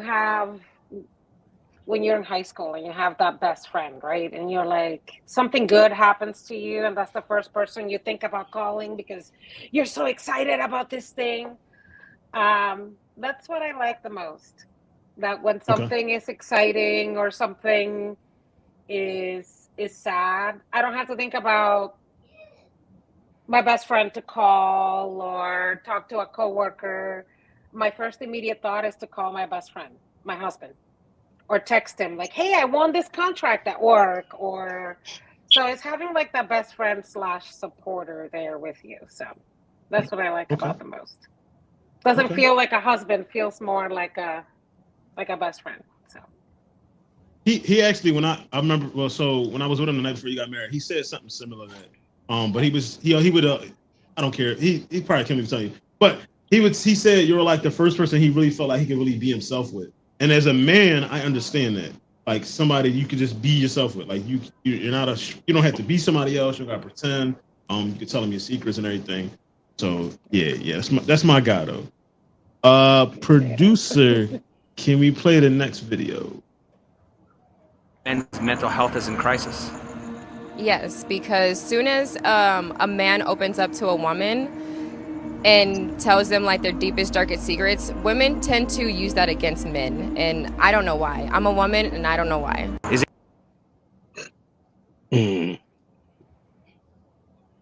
So obviously this one is some more geared towards the men, but I saw this and it's relatable.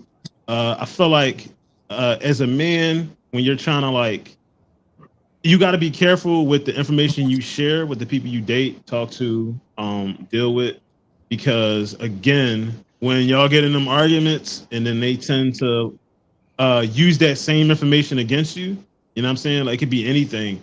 Oh, you act like this because your dad wasn't around or whatever was going on. I definitely think that's a mental health. I think that fucks with a man's mental. It'll make you feel small. It'll make you, basically feel like you ain't shit. Then also, as men, we tend to like when that happens, we ain't telling you shit no more. Hey, how was your day? Fine. Is everything okay? Yup. Like everything becomes one word answer, and you're just not really gonna be comfortable sharing much of anything with your partner. Tevin, how you feel?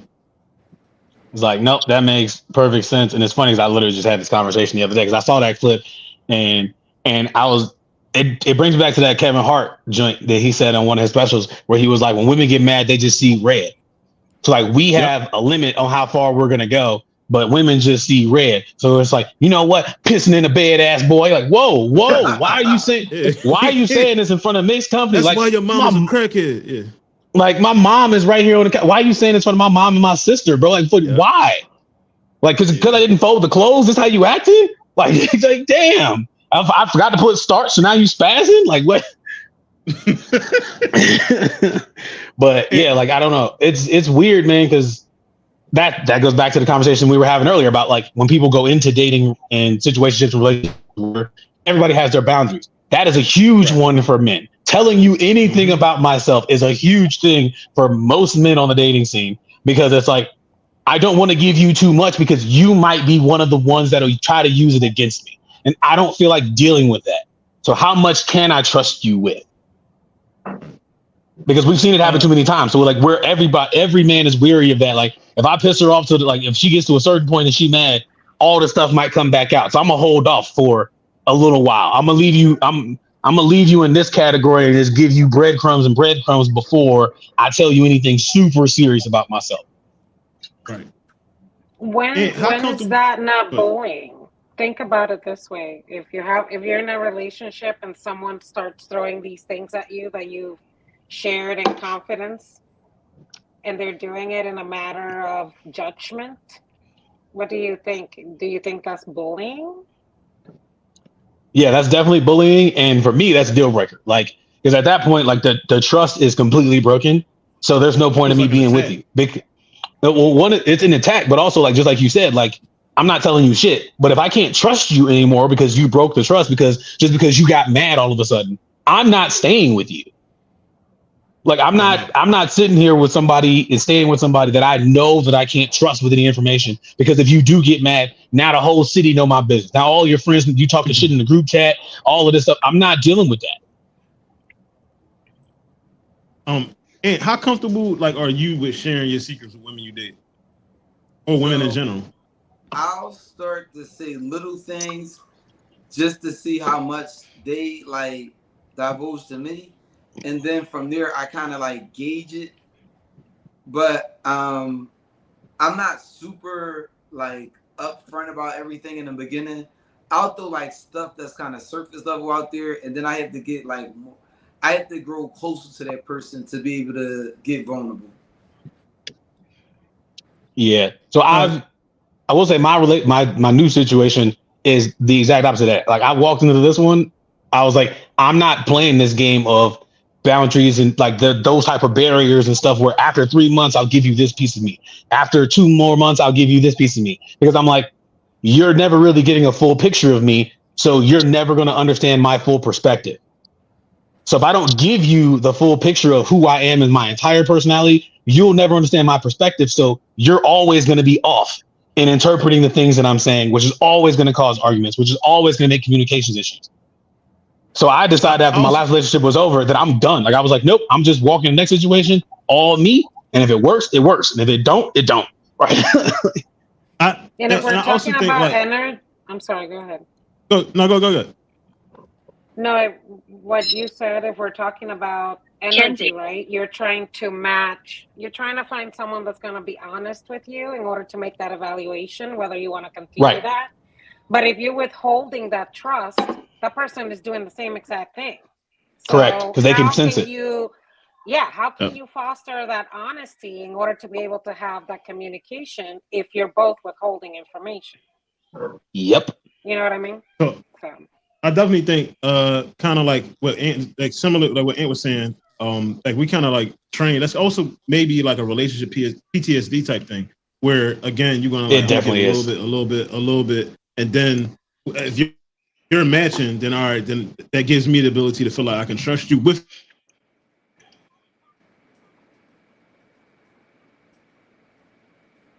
Wait, now he froze. We lost him. We lost his trust. He told us too much. Yeah. No, but I definitely had to walk into this one differently though, because like I've only been divorced 3 years. So like after the divorce was over, I was like, I don't want to trust anybody. Like, because I was like, I don't know how this is gonna go, and I don't even know. Like, of course, I mean, I knew who I was, but I was like, I still got growing to do. I'm in therapy now. I don't really want to be telling anybody shit. But now I'm like, all right, cool. I've grown more. I've been in therapy for 2 years. I'm good. now I'm more willing to play this game. Oh, he's gone. He's dropped. Also, I don't know. I think that jumping out the gate, just telling somebody everything that's really, you're a brave individual. But I won't withhold information if I'm asked certain questions. Yeah. Yeah, so it wasn't like I walked in just saying everything. It was just like, I'm not going to lie about anything. If you ask me a question, you're gonna get a straight answer. You're gonna get the real story. And we're gonna have different types of communication, different kind of conversations. And I can tell you, like, man, we've talked about everything in a year. Everything under the sun. From, I mean, of course I got kids, right? To like, do I want to get married again? Does she doesn't have kids? Do you want to have kids? All sorts of stuff like that. Yeah. That's good to be able to be open like that, especially after a divorce. Oh, so while I have you guys here, Ron, actually, I just went backstage and just turn Ron off the mic. So I don't want to turn on my light because my light is a colored light, and I don't want y'all talking about me. So I'm gonna have to just stay dark. Black people make fun of people for anything, so it's fine. So Tevin, with you being a divorcee, do you see yourself being married again? Yeah, I can see. So when I first got divorced, I was like, fuck no, I'm never doing this shit again.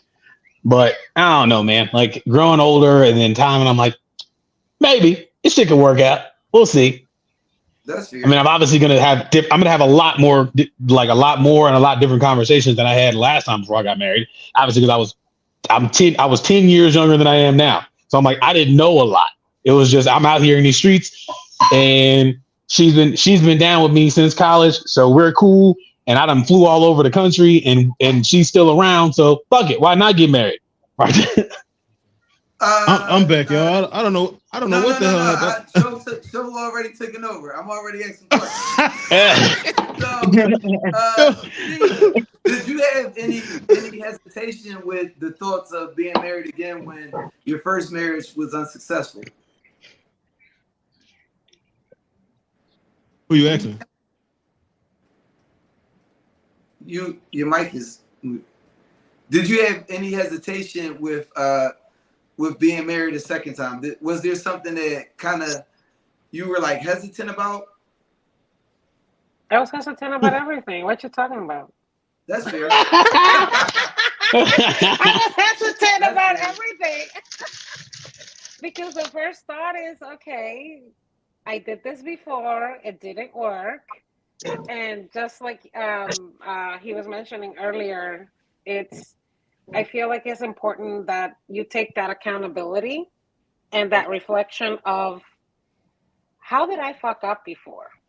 What kind of responsibility? What was my fault in this situation?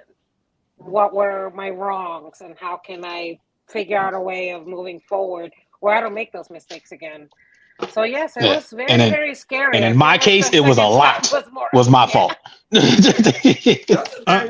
we all have our faults, right? But I guess that second time there was more of a level of maturity and more commitment than before, because I feel like before it was more like, oh, I'm young and I love him and let's have a family, and this one was more like we already had our families with previous relationships. It was more, what can we do to unify our family? Okay. You know what I mean? It's not just working on our relationship, because that's something we need to work on, but it's more like, how can we make our children feel safe and feel at home, even though they spend half of the time here and half of the time at the other parent?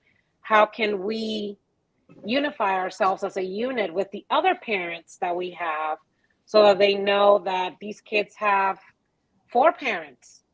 They don't have just one here and one over there. They have me, they have their stepdad, they have their stepmom. So I guess I put it in a grander scheme of things. But to be honest, I was scared about everything. That's fair. All right, Ryan, you get your show bit.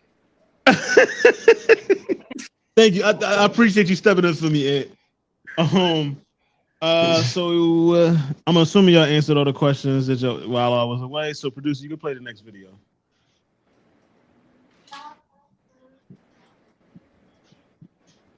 Producer. Blah. I don't know. Okay, so moving along. Maybe he's having the same problem I'm having.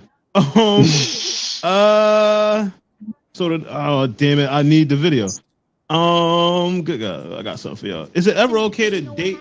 You find yourself. You understand what it means to love yourself instead of putting all this energy in the give and tug in a relationship, because that's what happens when you first fall in love. Everything's all gravy, it's all good, it's all clean, and then you start depending on the other person for your happiness, and then it becomes a tug for your egos. You want them to go your way and they want you to go their way. Right. And if you have that love within yourself, you won't be looking for somebody else. So you'll be able to give and give and give without feeling like you need to receive because you receive it from yourself.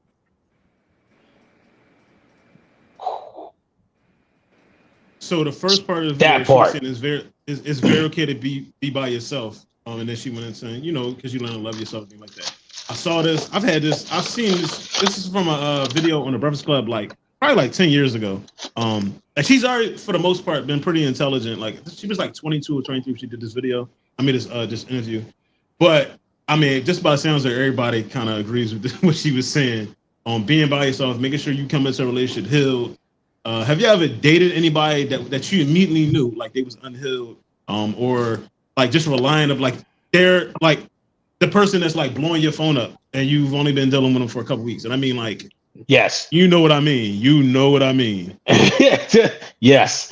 Anytime you go out and it's oh, are you back yet? Oh, what are you doing? Where are you at? Blah blah blah. And it's I literally just went to the grocery store. I'll be back in 15. I'll be back at the crib 15 minutes. Calm down. Tevin, I had a she'll never say. So my 9-year-old mom, she was like that. I would get off work at 8 o'clock and 8:02 my phone be ringing. She's like, "What you doing?" I'd be putting the key in the ignition. What is going on? And I mean, I'd be I'll talk to you when I get home. And she would probably calculate in her mind it takes him 27 minutes to get home. At 8:32, what are you doing? Bitch, I just got home. What is it would and that's at that when I was younger, obviously wasn't aware, but at this age, it's that's a red flag, a turn off. That tells me that you have trust. In my opinion, you have trust issues. That abandonment issues you're too. Trying to exactly. You're trying to see where a person is at 24/7. And I think that's really unhealthy, and it's scary, honestly. For me, the biggest thing that she talked about was looking for happiness from someone else. So that is a huge thing, and a lot of people have failed relationships for that, because there'll be somebody there'll be one party in the relationship who is comfortable with themselves and comfortable being alone and all of that, and the other person, their happiness relies on that other person either making them happy or being happy. So if something is off with me, now something's off with you. Yep. And it's that can't be the can't be the case. But you're basically burying yourself in this person or in this relationship. And then you like Tiffany was saying earlier, never lose yourself in a relationship, right?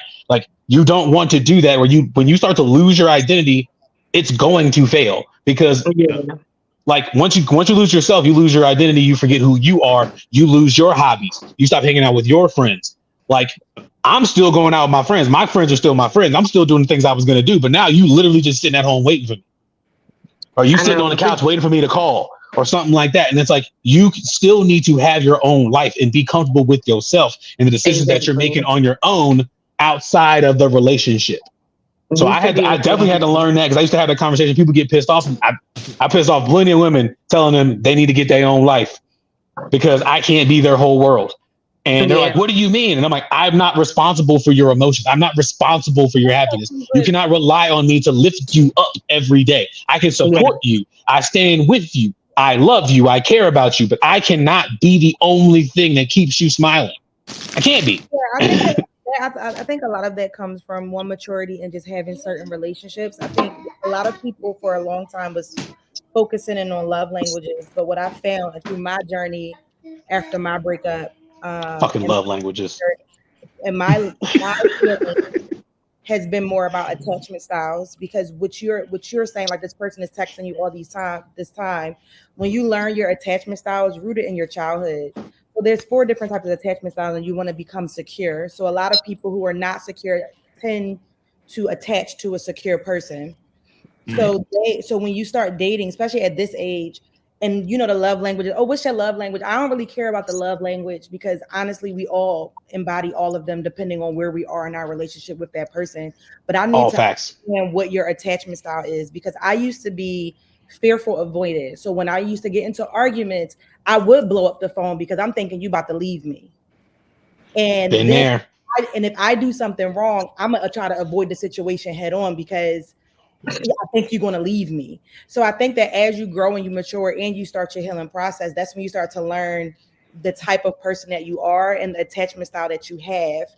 So when you are dating someone, it's okay, if you we all want to heal. We're all grown. We like, okay, we want to be better, blah, blah, blah, blah. But if I know that you have a fearful, avoidant attachment style, then I know how to handle you to meet you halfway. And you're going to have to give a little as well. And then it's just about a balance, because every person, there's very little secure people in this world. It's very all little. facts.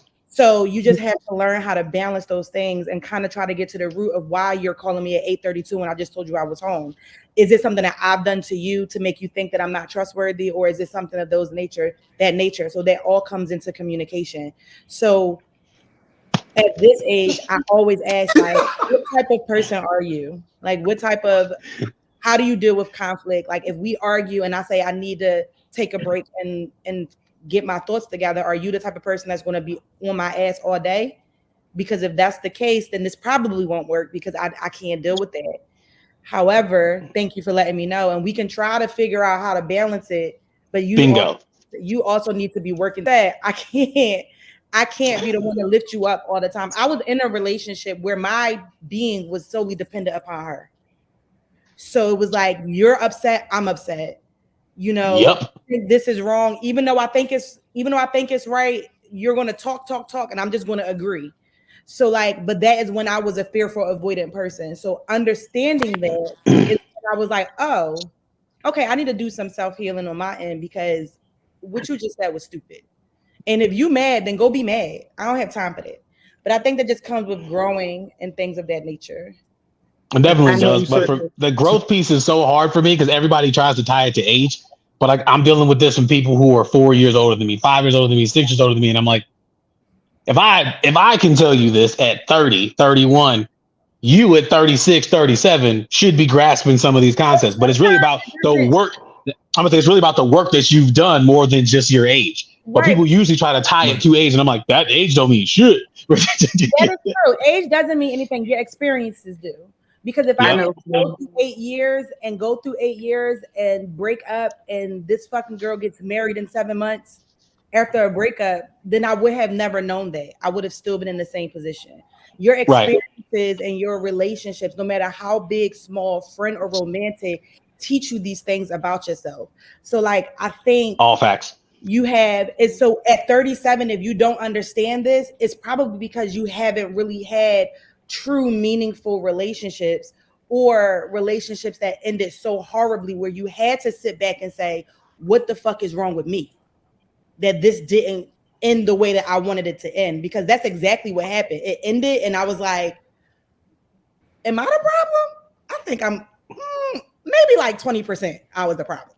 So like, but it takes that accountability. I was the opposite. I was the opposite of that with my accountability. I was like, this was 80% me. Right, because you were married, because you got married young and then you divorced and you had these children, it forced you to look like, you know what, this wasn't supposed to be my life. I was supposed to have this family with this fence and these dogs and my kids with the mom. So when it all went to shit, it was like, okay, I need to do something to myself to avoid this from happening again, or doing my best to avoid it from happening again.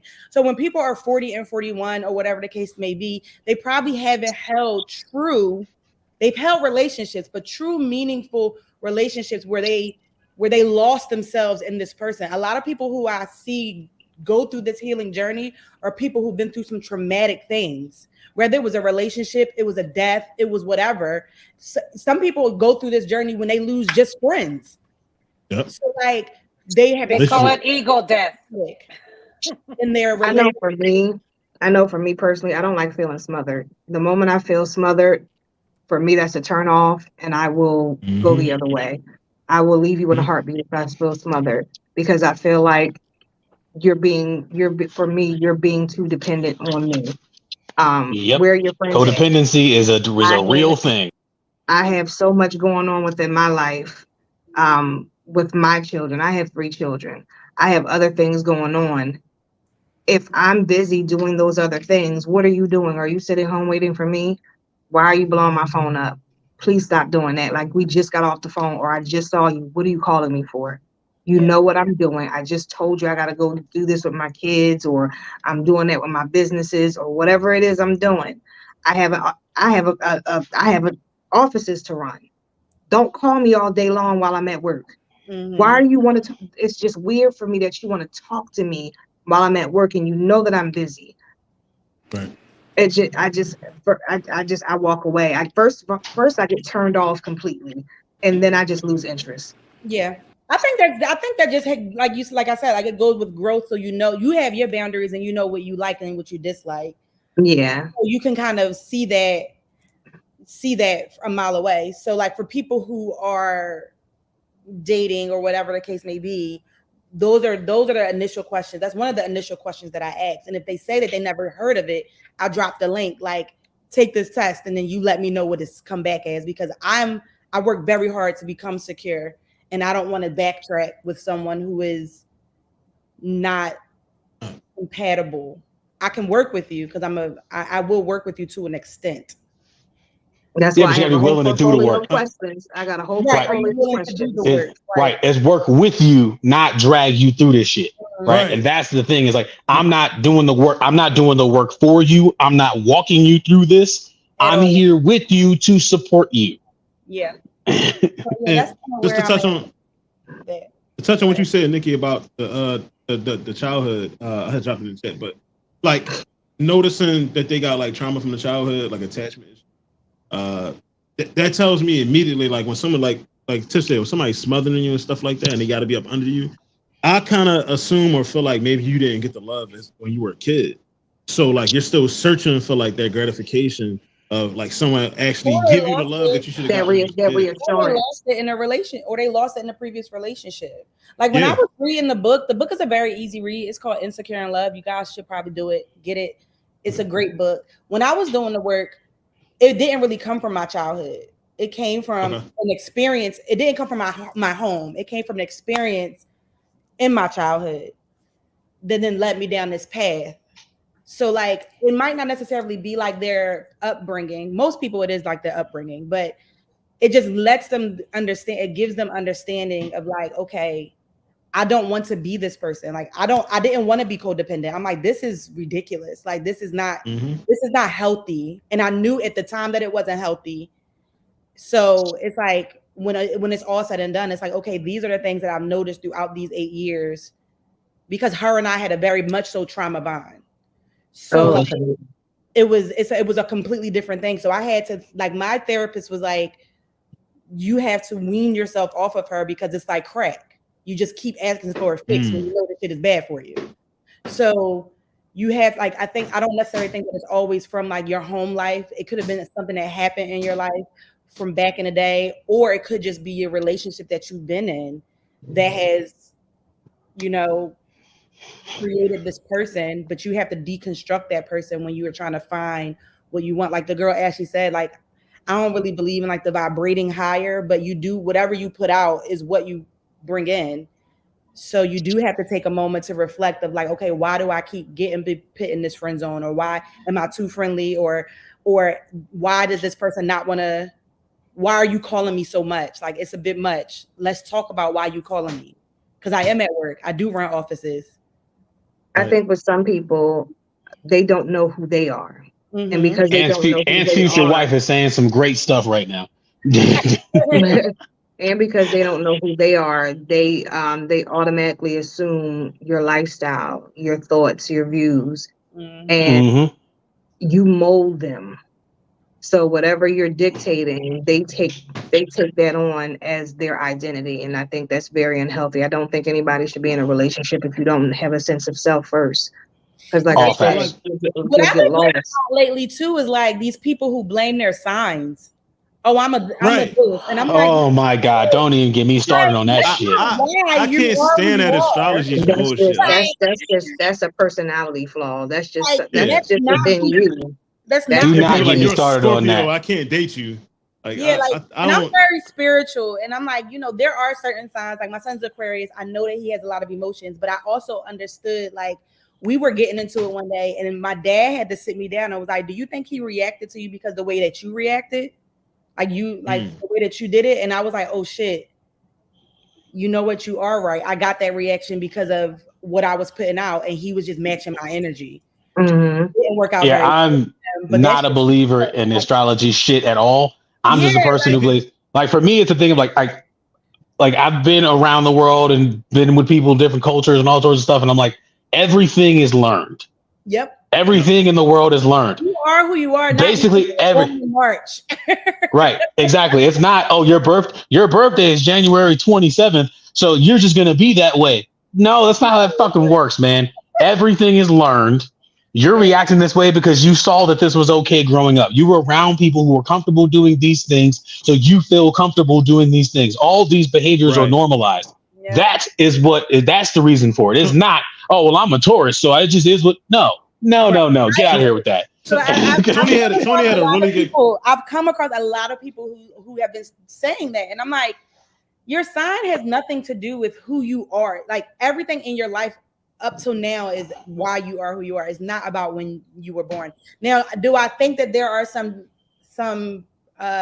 similarities? There we go. Similarities to people who have certain signs, yes, but who you are is based on your up, like just your life. And what people fail to realize is like when you start to date someone or you're married or whatever, you have two different people from two totally different walks of lives. And I think Tiffany had a conversation way back when on one of these podcasts where you had to make sure that those lives are somewhat in sync. Because if you came from a home where your mom was a crackhead and your dad was a crackhead, I don't know nothing about that life. I grew up with two parents. So we have two different experiences. And if you haven't done the work to understand that, then we probably won't work out because you are trying to survive.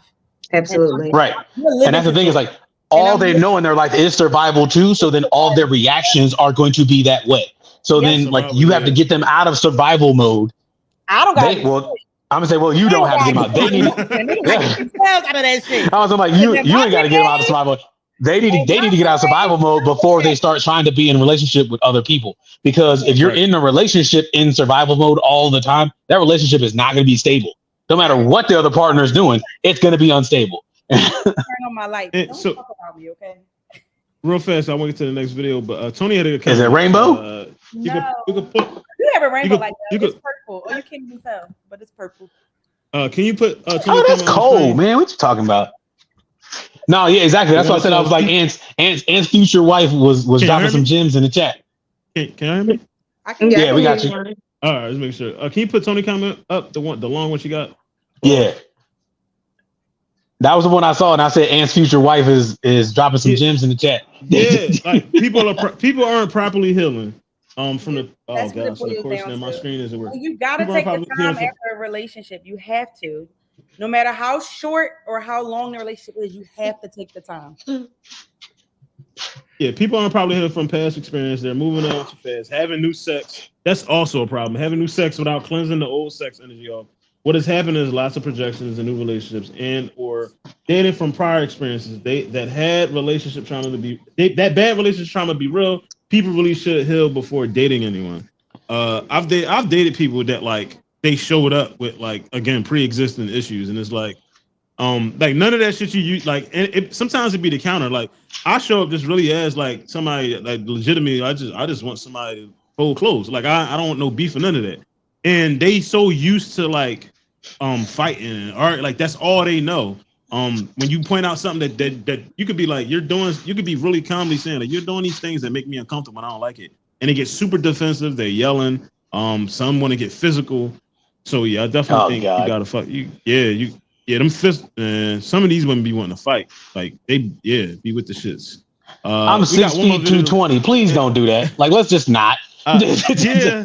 But like you be surprised. But again, it goes to the childhood. Like I dated a girl that her dad he used to whoop his kid's ass, like really abuse them. So that's what she's accustomed to. That's all she understands. That's how you get her attention is to be physical with her. I'm not doing that because I don't want to go to jail. I refuse. I got one more video for y'all. I'm hoping Shannon get on for this one. Actually, Ron, before you before you jump, you know how last week when we did the Dad's podcast, we were talking about kids being entertained by like random simple stuff. So my 4-year-old, like I just opened it, I got her some wireless headphones and has styrofoam in there. So she's now running around with styrofoam on her hands and her feet. And just that's why she kept putting the stuff on my head. That was a styrofoam from the headphone box that she's just having a ball with. She cared more about the styrofoam than she do the headphones. Exactly. So she's just having a ball with the styrofoam. And I'm like, see, kids are so simple. Yep, they are very simple. I agree with you, Tony. That's definitely accountability. Definitely is huge. Go ahead and play the next video. Deal with a married man that never tells you no, or your own man that tells you no 45% of the time. No, I'm dealing with the married man. Nah, I take the married dude. I'm sorry. I'm fucking with the married man. Married nigga. I'm sorry. Tell me yes. Everything. Oh, the married nigga. Yeah, give me him. I would deal with my man that tell me no, cause I'm gonna beat him the fuck up. I'm taking the married guy because why am I let you keep saying no for? Okay, I'm gonna go with the married guy. I don't like the word no, so a married man. Married man. The married man. A married man. You're my little secret. My own guy that tell me no 45% of the time.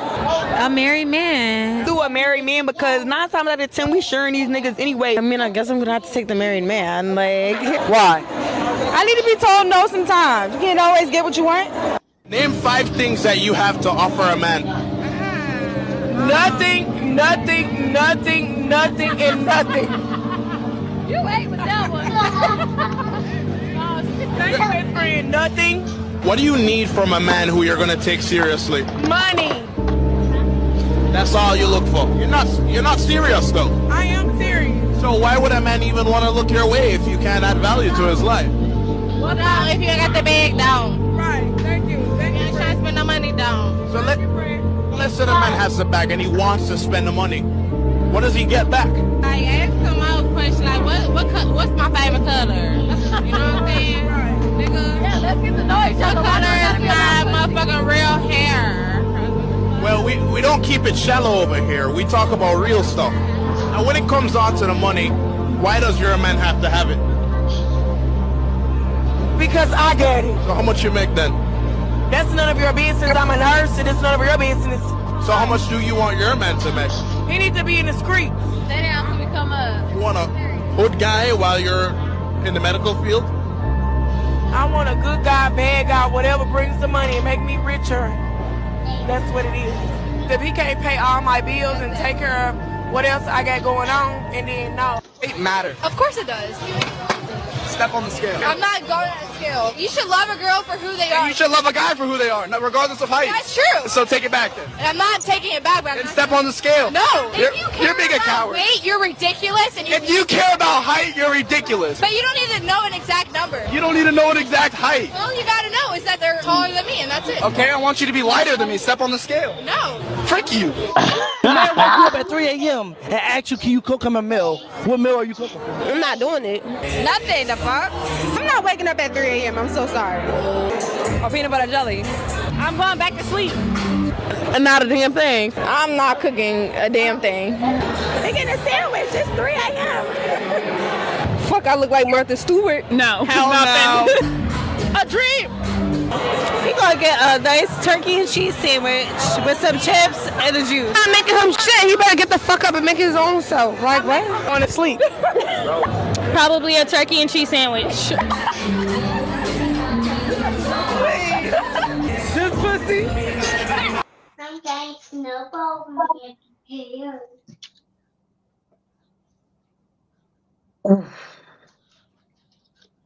Run. That was a very problematic thread. Real men get tired of dating broke, drunk, unmotivated women too. A lot of them these things be when they drunk. These girls be drunk. Yeah, they be catching exactly. They be catching them after the bar and stuff like that. Well, of course, they're not gonna make no real sense. However, this shit was wild. So, some of them did look sober. While a good portion of them did look drunk, some of them did look sober. And I'm like, but y'all, and the fact that all of them are sitting there supporting each other, complimenting each other, I'm like, yeah, this is the problem, right? But I mean, Ron, we talked about this before when on Ant's podcast, we were talking about how social media and all that stuff influences the dating scene. So all these people are younger than us, and they're being influenced by their music and the constant social media stuff and all the videos that we didn't have to deal with. Like while we had the music, like we still had Trina and Lil Kim and Foxy Brown and all of that. We also had we had a different part of it. Now all the females, Sexy Red, Meg Thee Stallion, City Girls, all of them basically say they're basically the exact same person. They just look different. So they're all saying this. I have to go. I have to walk my dog. It was so nice on this podcast. Invite me again. Thank you, Nikki. Thank you, Nikki. Good night, Nikki. Have a good one. I think that a lot of people don't have common sense. Common sense is no longer common. I think people are always trying to follow the trends and follow behind what they see somebody else doing. And I think that people don't understand that social media is fake. It's like a fairy tale. But that's my exact point right there. Is like if all they're being fed, like once we move from timelines to feeds, that's when the world went to shit. I literally made this post on Facebook like 2 days ago because I'm like you had a timeline that was actually chronological and you only saw your people's posts. Now you have a feed that's based off of, well, you sat on this video for 7 seconds, so I'm going to keep feeding you videos like this. You sat on this post for 15 seconds, I'm going to keep feeding you stuff like this. So that's what's created these generations of people where like, these are my thoughts because I keep seeing things like this, so other people must believe this. So now I must become this. And it's like, no, not necessarily. I also think like this generation of women, not all, I'm always preface by saying some, are more focused on what a man can do for them financially, but they're not giving anything back of substance. Again, I say it all the time. A lot of these women can't cook, they can't maintain a household, they can't fold, they can't iron, they don't know how to sew. I remember my grandmother had a sewing kit. I'm pretty sure we all seen a sewing kit before. And I just think everyone feels entitled to a man's money, and they're expecting like a man to show up immediately and pay their rent, provide for them, pay their bills, get their hair done, their nails done. And I always just ask the question like, well, who was doing this shit before I got here? And if that's the thing that always makes me laugh. Yeah. Because if the answer is you, like, do I show up and all of a sudden I expect you to watch my kids when I go to work? You get what I'm saying? Like that, and if you can't watch my kids, you're not the woman for me. Like, no, that's not fair. But again, it's influenced by music. It's definitely influenced by a lot of the stuff. Again, it's the younger generation. I haven't seen anybody. Well, no, I take that back. There are women my age that do arrive like that do think a man is supposed to like wine it down and take care of them, like pay their bills and do all that stuff. And I just don't agree with it. I think it's bullshit. Where did Shannon go? Shannon disappeared. Yeah, I just always makes me laugh when people, because I mean, you'll have the same women that are bragging about being independent and being able to take care of themselves and all this. I'll be like, I need a man to pay for everything instantly. If you my man, you paying for my hair, you paying for my nails. Every time we go out, you buying me a new outfit. And it's like, but I met you in an outfit that you paid for, with hair that you paid for, with nails that you paid for, and you did not quit your job. Why am I footing the bill for all this stuff when I just met you 3 weeks ago? Right. Let me tell you this. What up, Shannon? Hey, what's going on, Ryan? Great show tonight. Podcast T, what's up? What's happening, brother? El Presidente, what's going on?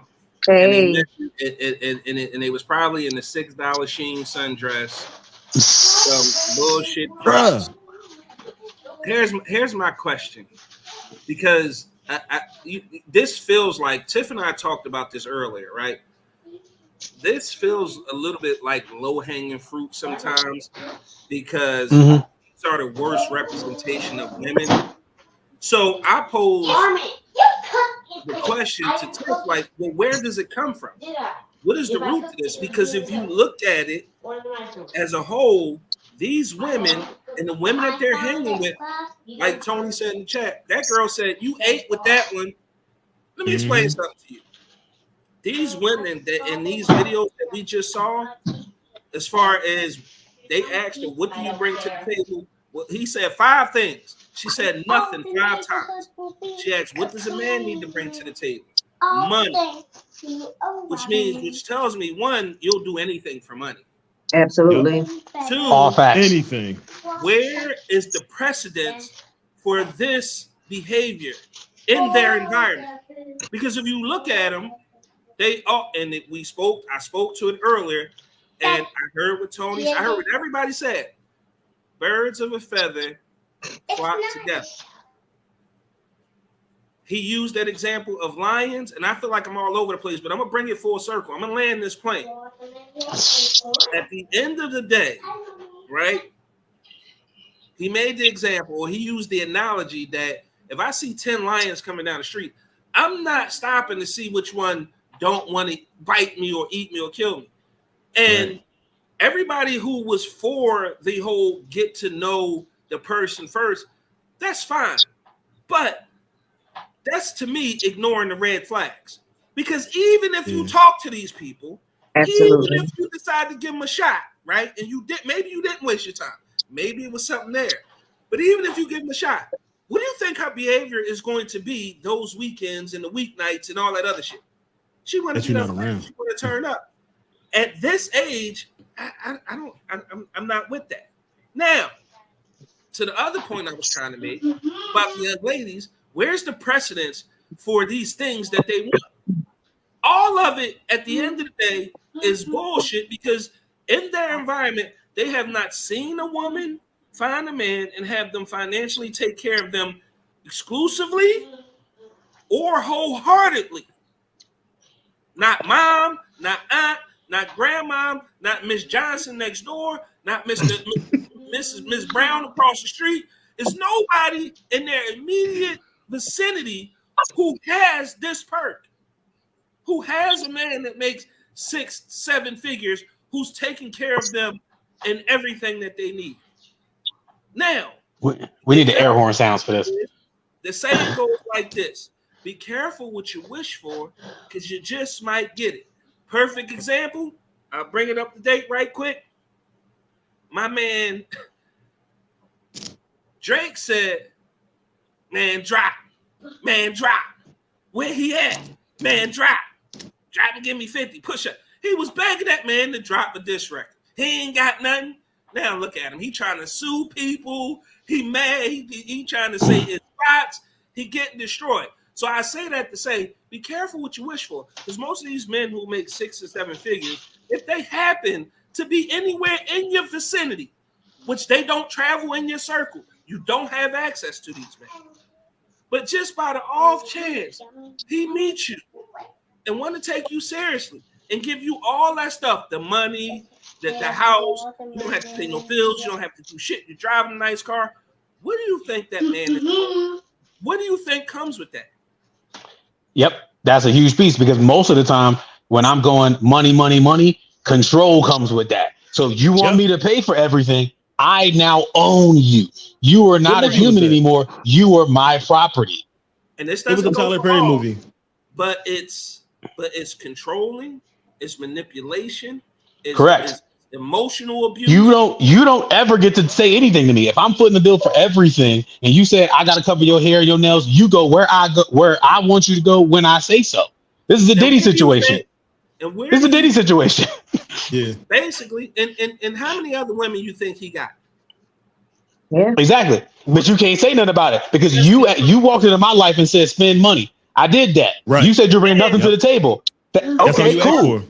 The most heartbreaking thing, and I'm gonna get out of here on this one. The most heartbreaking thing about that video, right, was the second part when they was like, "Yo, would you rather have a man who tells you no 45% of the time, or a married man who tells you yes 100% of the times?" And 99 point, except for that older lady, she did keep it real. She's like, you can't always get what you want. But the fact is that signals to me a couple things.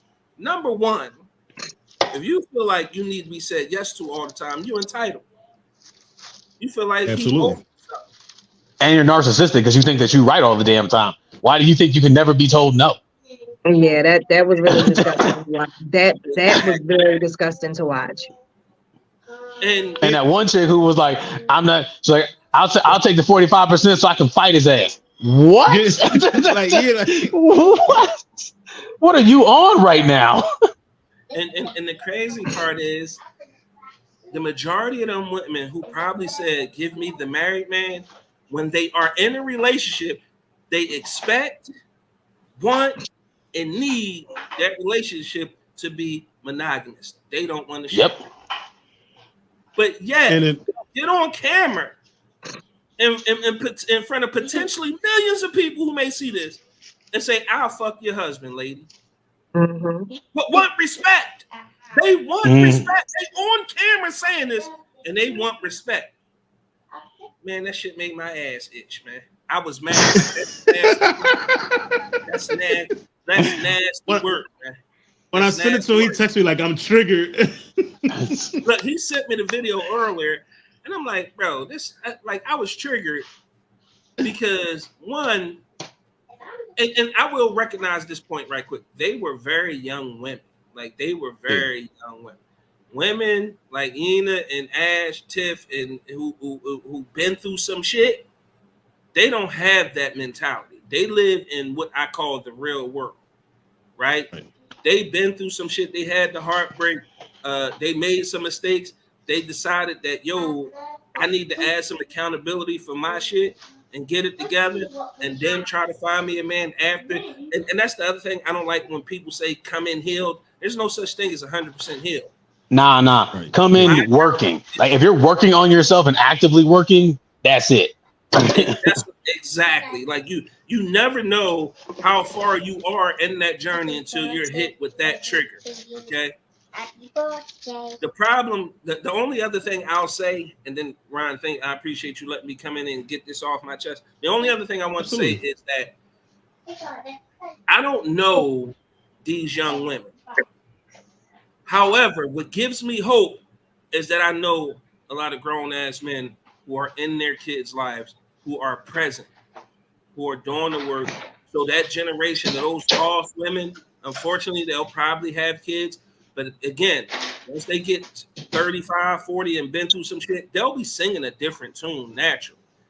But at the end of the day, I'm glad that I see so many fathers, and that show last week and all the feedback I got last week and me taking personal stock in the people I know leads me to believe that there's hope for young women coming up. My daughters, Kayla and Cameron, will never be on camera saying no stupid shit like that. Okay? And it gives me hope that we have great fathers out here doing the work to make sure this is the last generation of those type of women that we see. I will say, thank you, man. I will say, to touch on that I think we talked about it before. We probably did, with the making $100,000 and over. Especially like when, and we're gonna talk about our culture, like black women that say that about black. I want a man making 100,000 over. I think the percentage was like 7 or 8% of black men make over $100,000. So Correct. like that, like we're and keep in mind, black women period, but black women outnumber black men. So again, to Shannon's point, where are you finding these men at? Because they're not traveling to the areas that you're at. You know what I mean? You're making, and I'm not knocking anybody for what they make, but you're making 50 or 60 grand a year, and you're saying that a man has to come to the table making twice as what you make.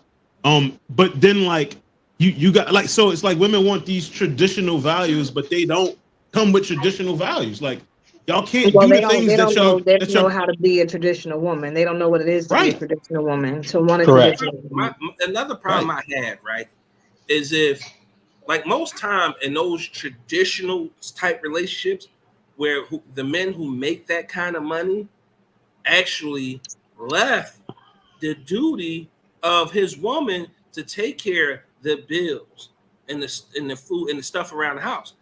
Correct. Tell me a nigga who make that kind of money trusting any of them. Exactly. To be responsible enough to do anything that's real.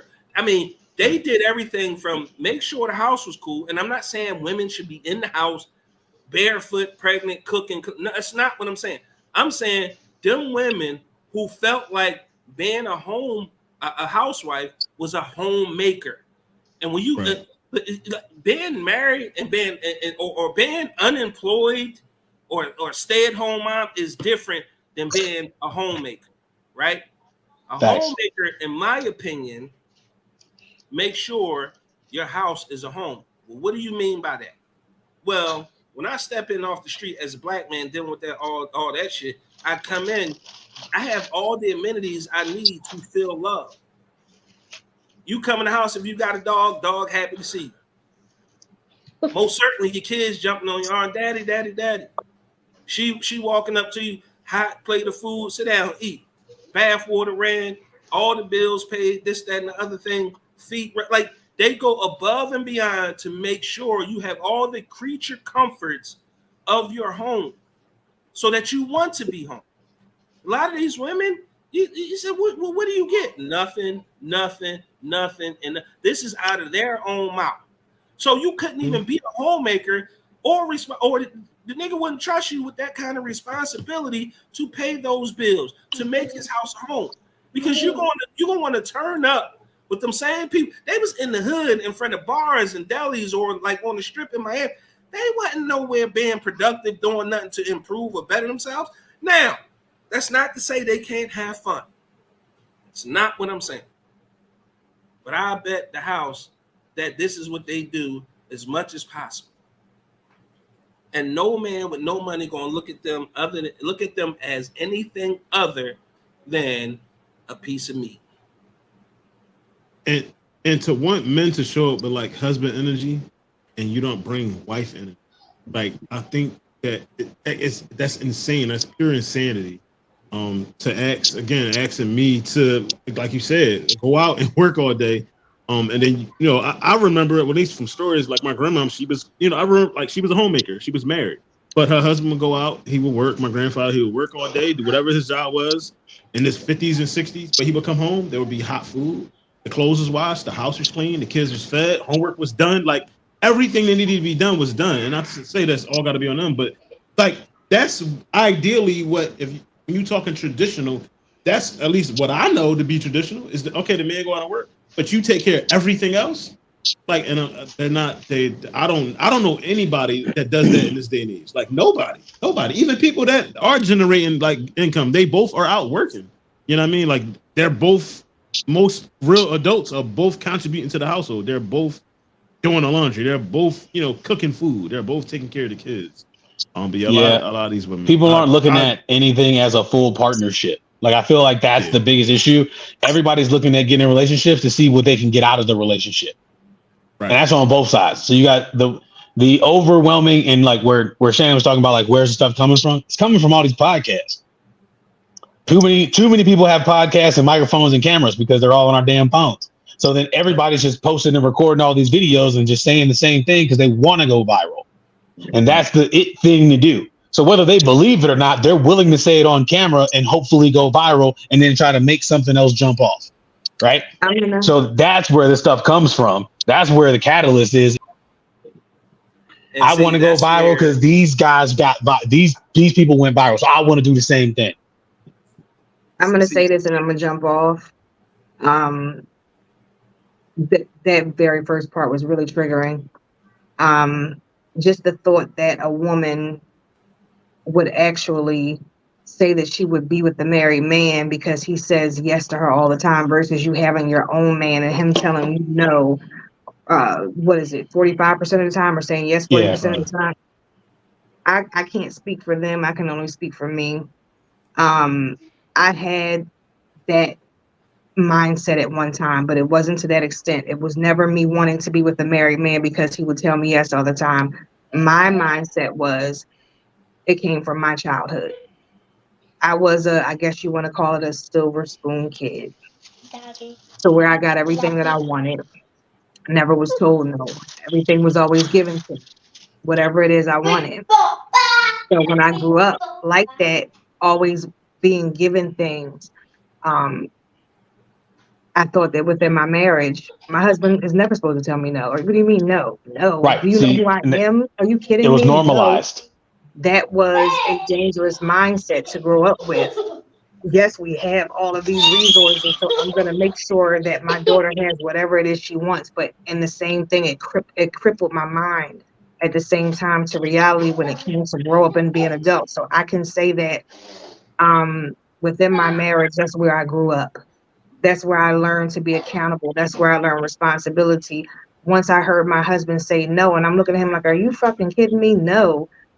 And realizing that we were struggling emotionally in our connection because of the mindset that I had when I grew up is when I had to start looking at myself and reevaluating. And that's when I started going to therapy and just getting to the root of why am I like this? So, like I said, I can't speak for them. That video was just disgusting for me. But for me, when it comes down to it, I'm taking that man that's my man that's going to tell me no. It's okay to tell me no, because look, maybe we ain't got it at the time, or maybe it's not healthy for me to have. But I'm not gonna not love you or not want to be with you just because you tell me no. You still gonna get your home cooked meal when you come home. It's gonna be on the table. You gonna have your drink, whatever it is you want. I iron, or cook, clean, all that. Because for the most part, I am a traditional woman. I do live that traditional lifestyle, except for the point that I do work too. So that's all I want to say. Thank you for having me, Ron. Happy belated birthday again, and everyone have a great weekend. Have a good one. Thank you. So I want to get out of here on this point. Again, Ryan, great show. Thank you. T, always good to see you, good brother. At the end of the day, we got to start the precedence of healing as a whole. It's okay to be a healing podcast. You don't have to be red pill.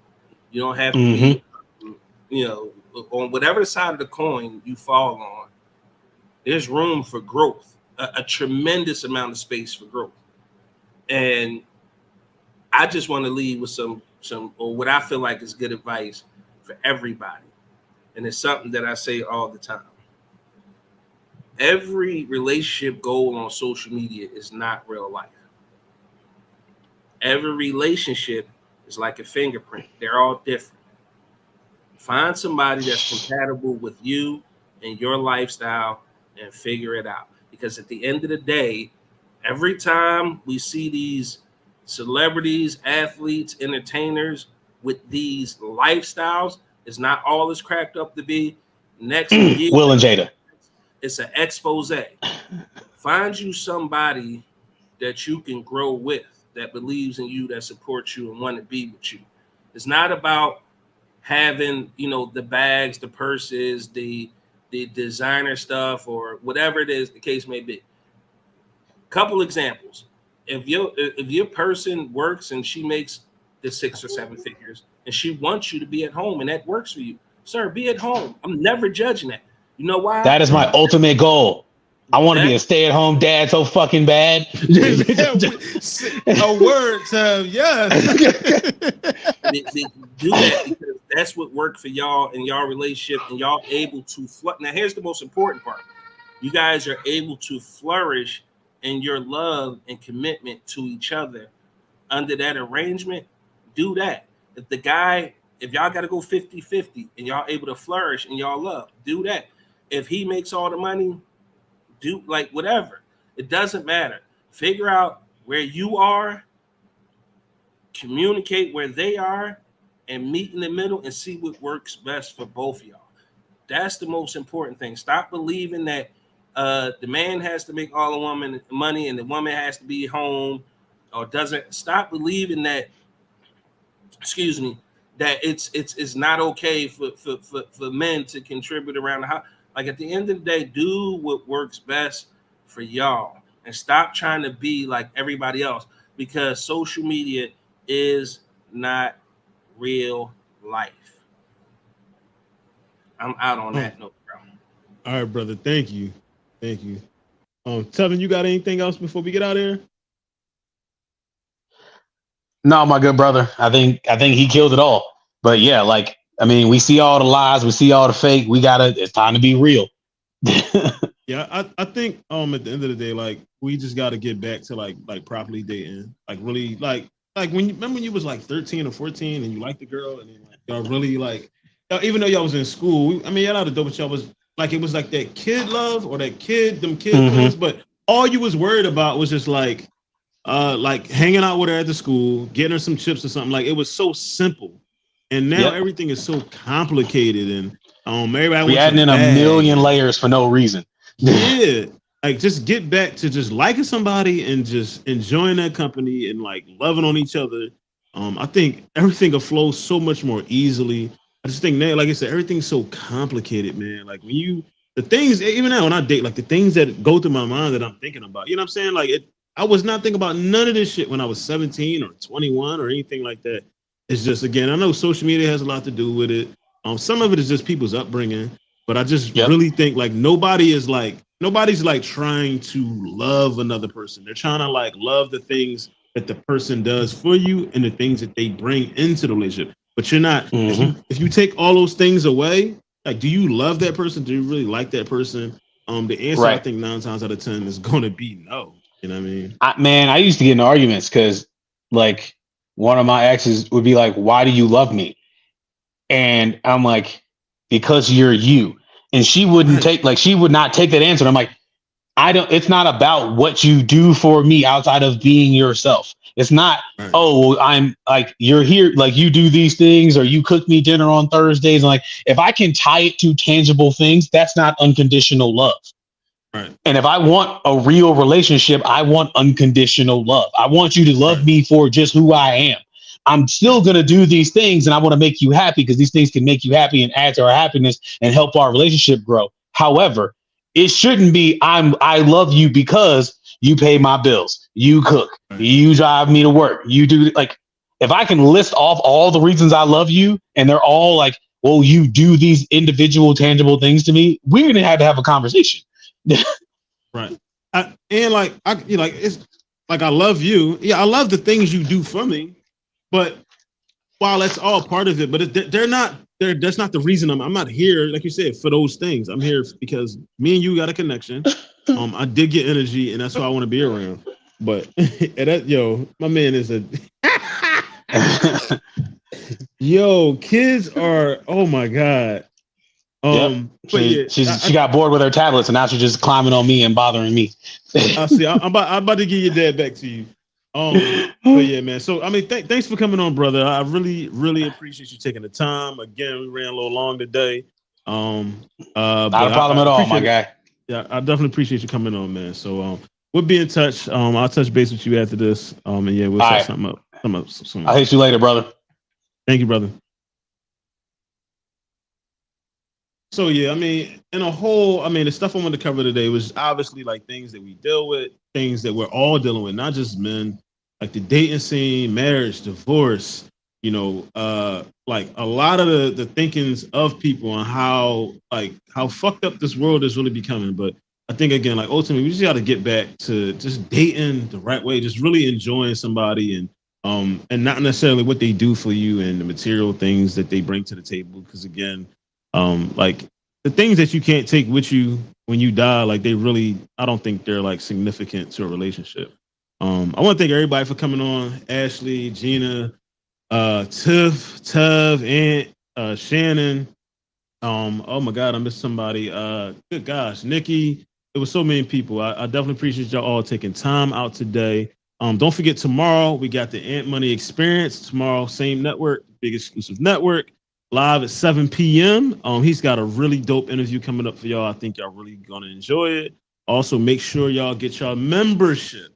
There it goes on the screen. Make sure y'all get your membership to the network so that you can get access to the hot seat episodes. They got a lot of good interviews on the way for y'all. I really think y'all enjoy them, but you only can see them if you have the membership. It's only $5, so y'all waste $5 on everything. Y'all buying weed and buying Pepsis and all kinds of shit you shouldn't be having. So go ahead and get that membership to the network. As usual, thank everybody for listening. Thank y'all for watching and tuning in. And until next week, peace.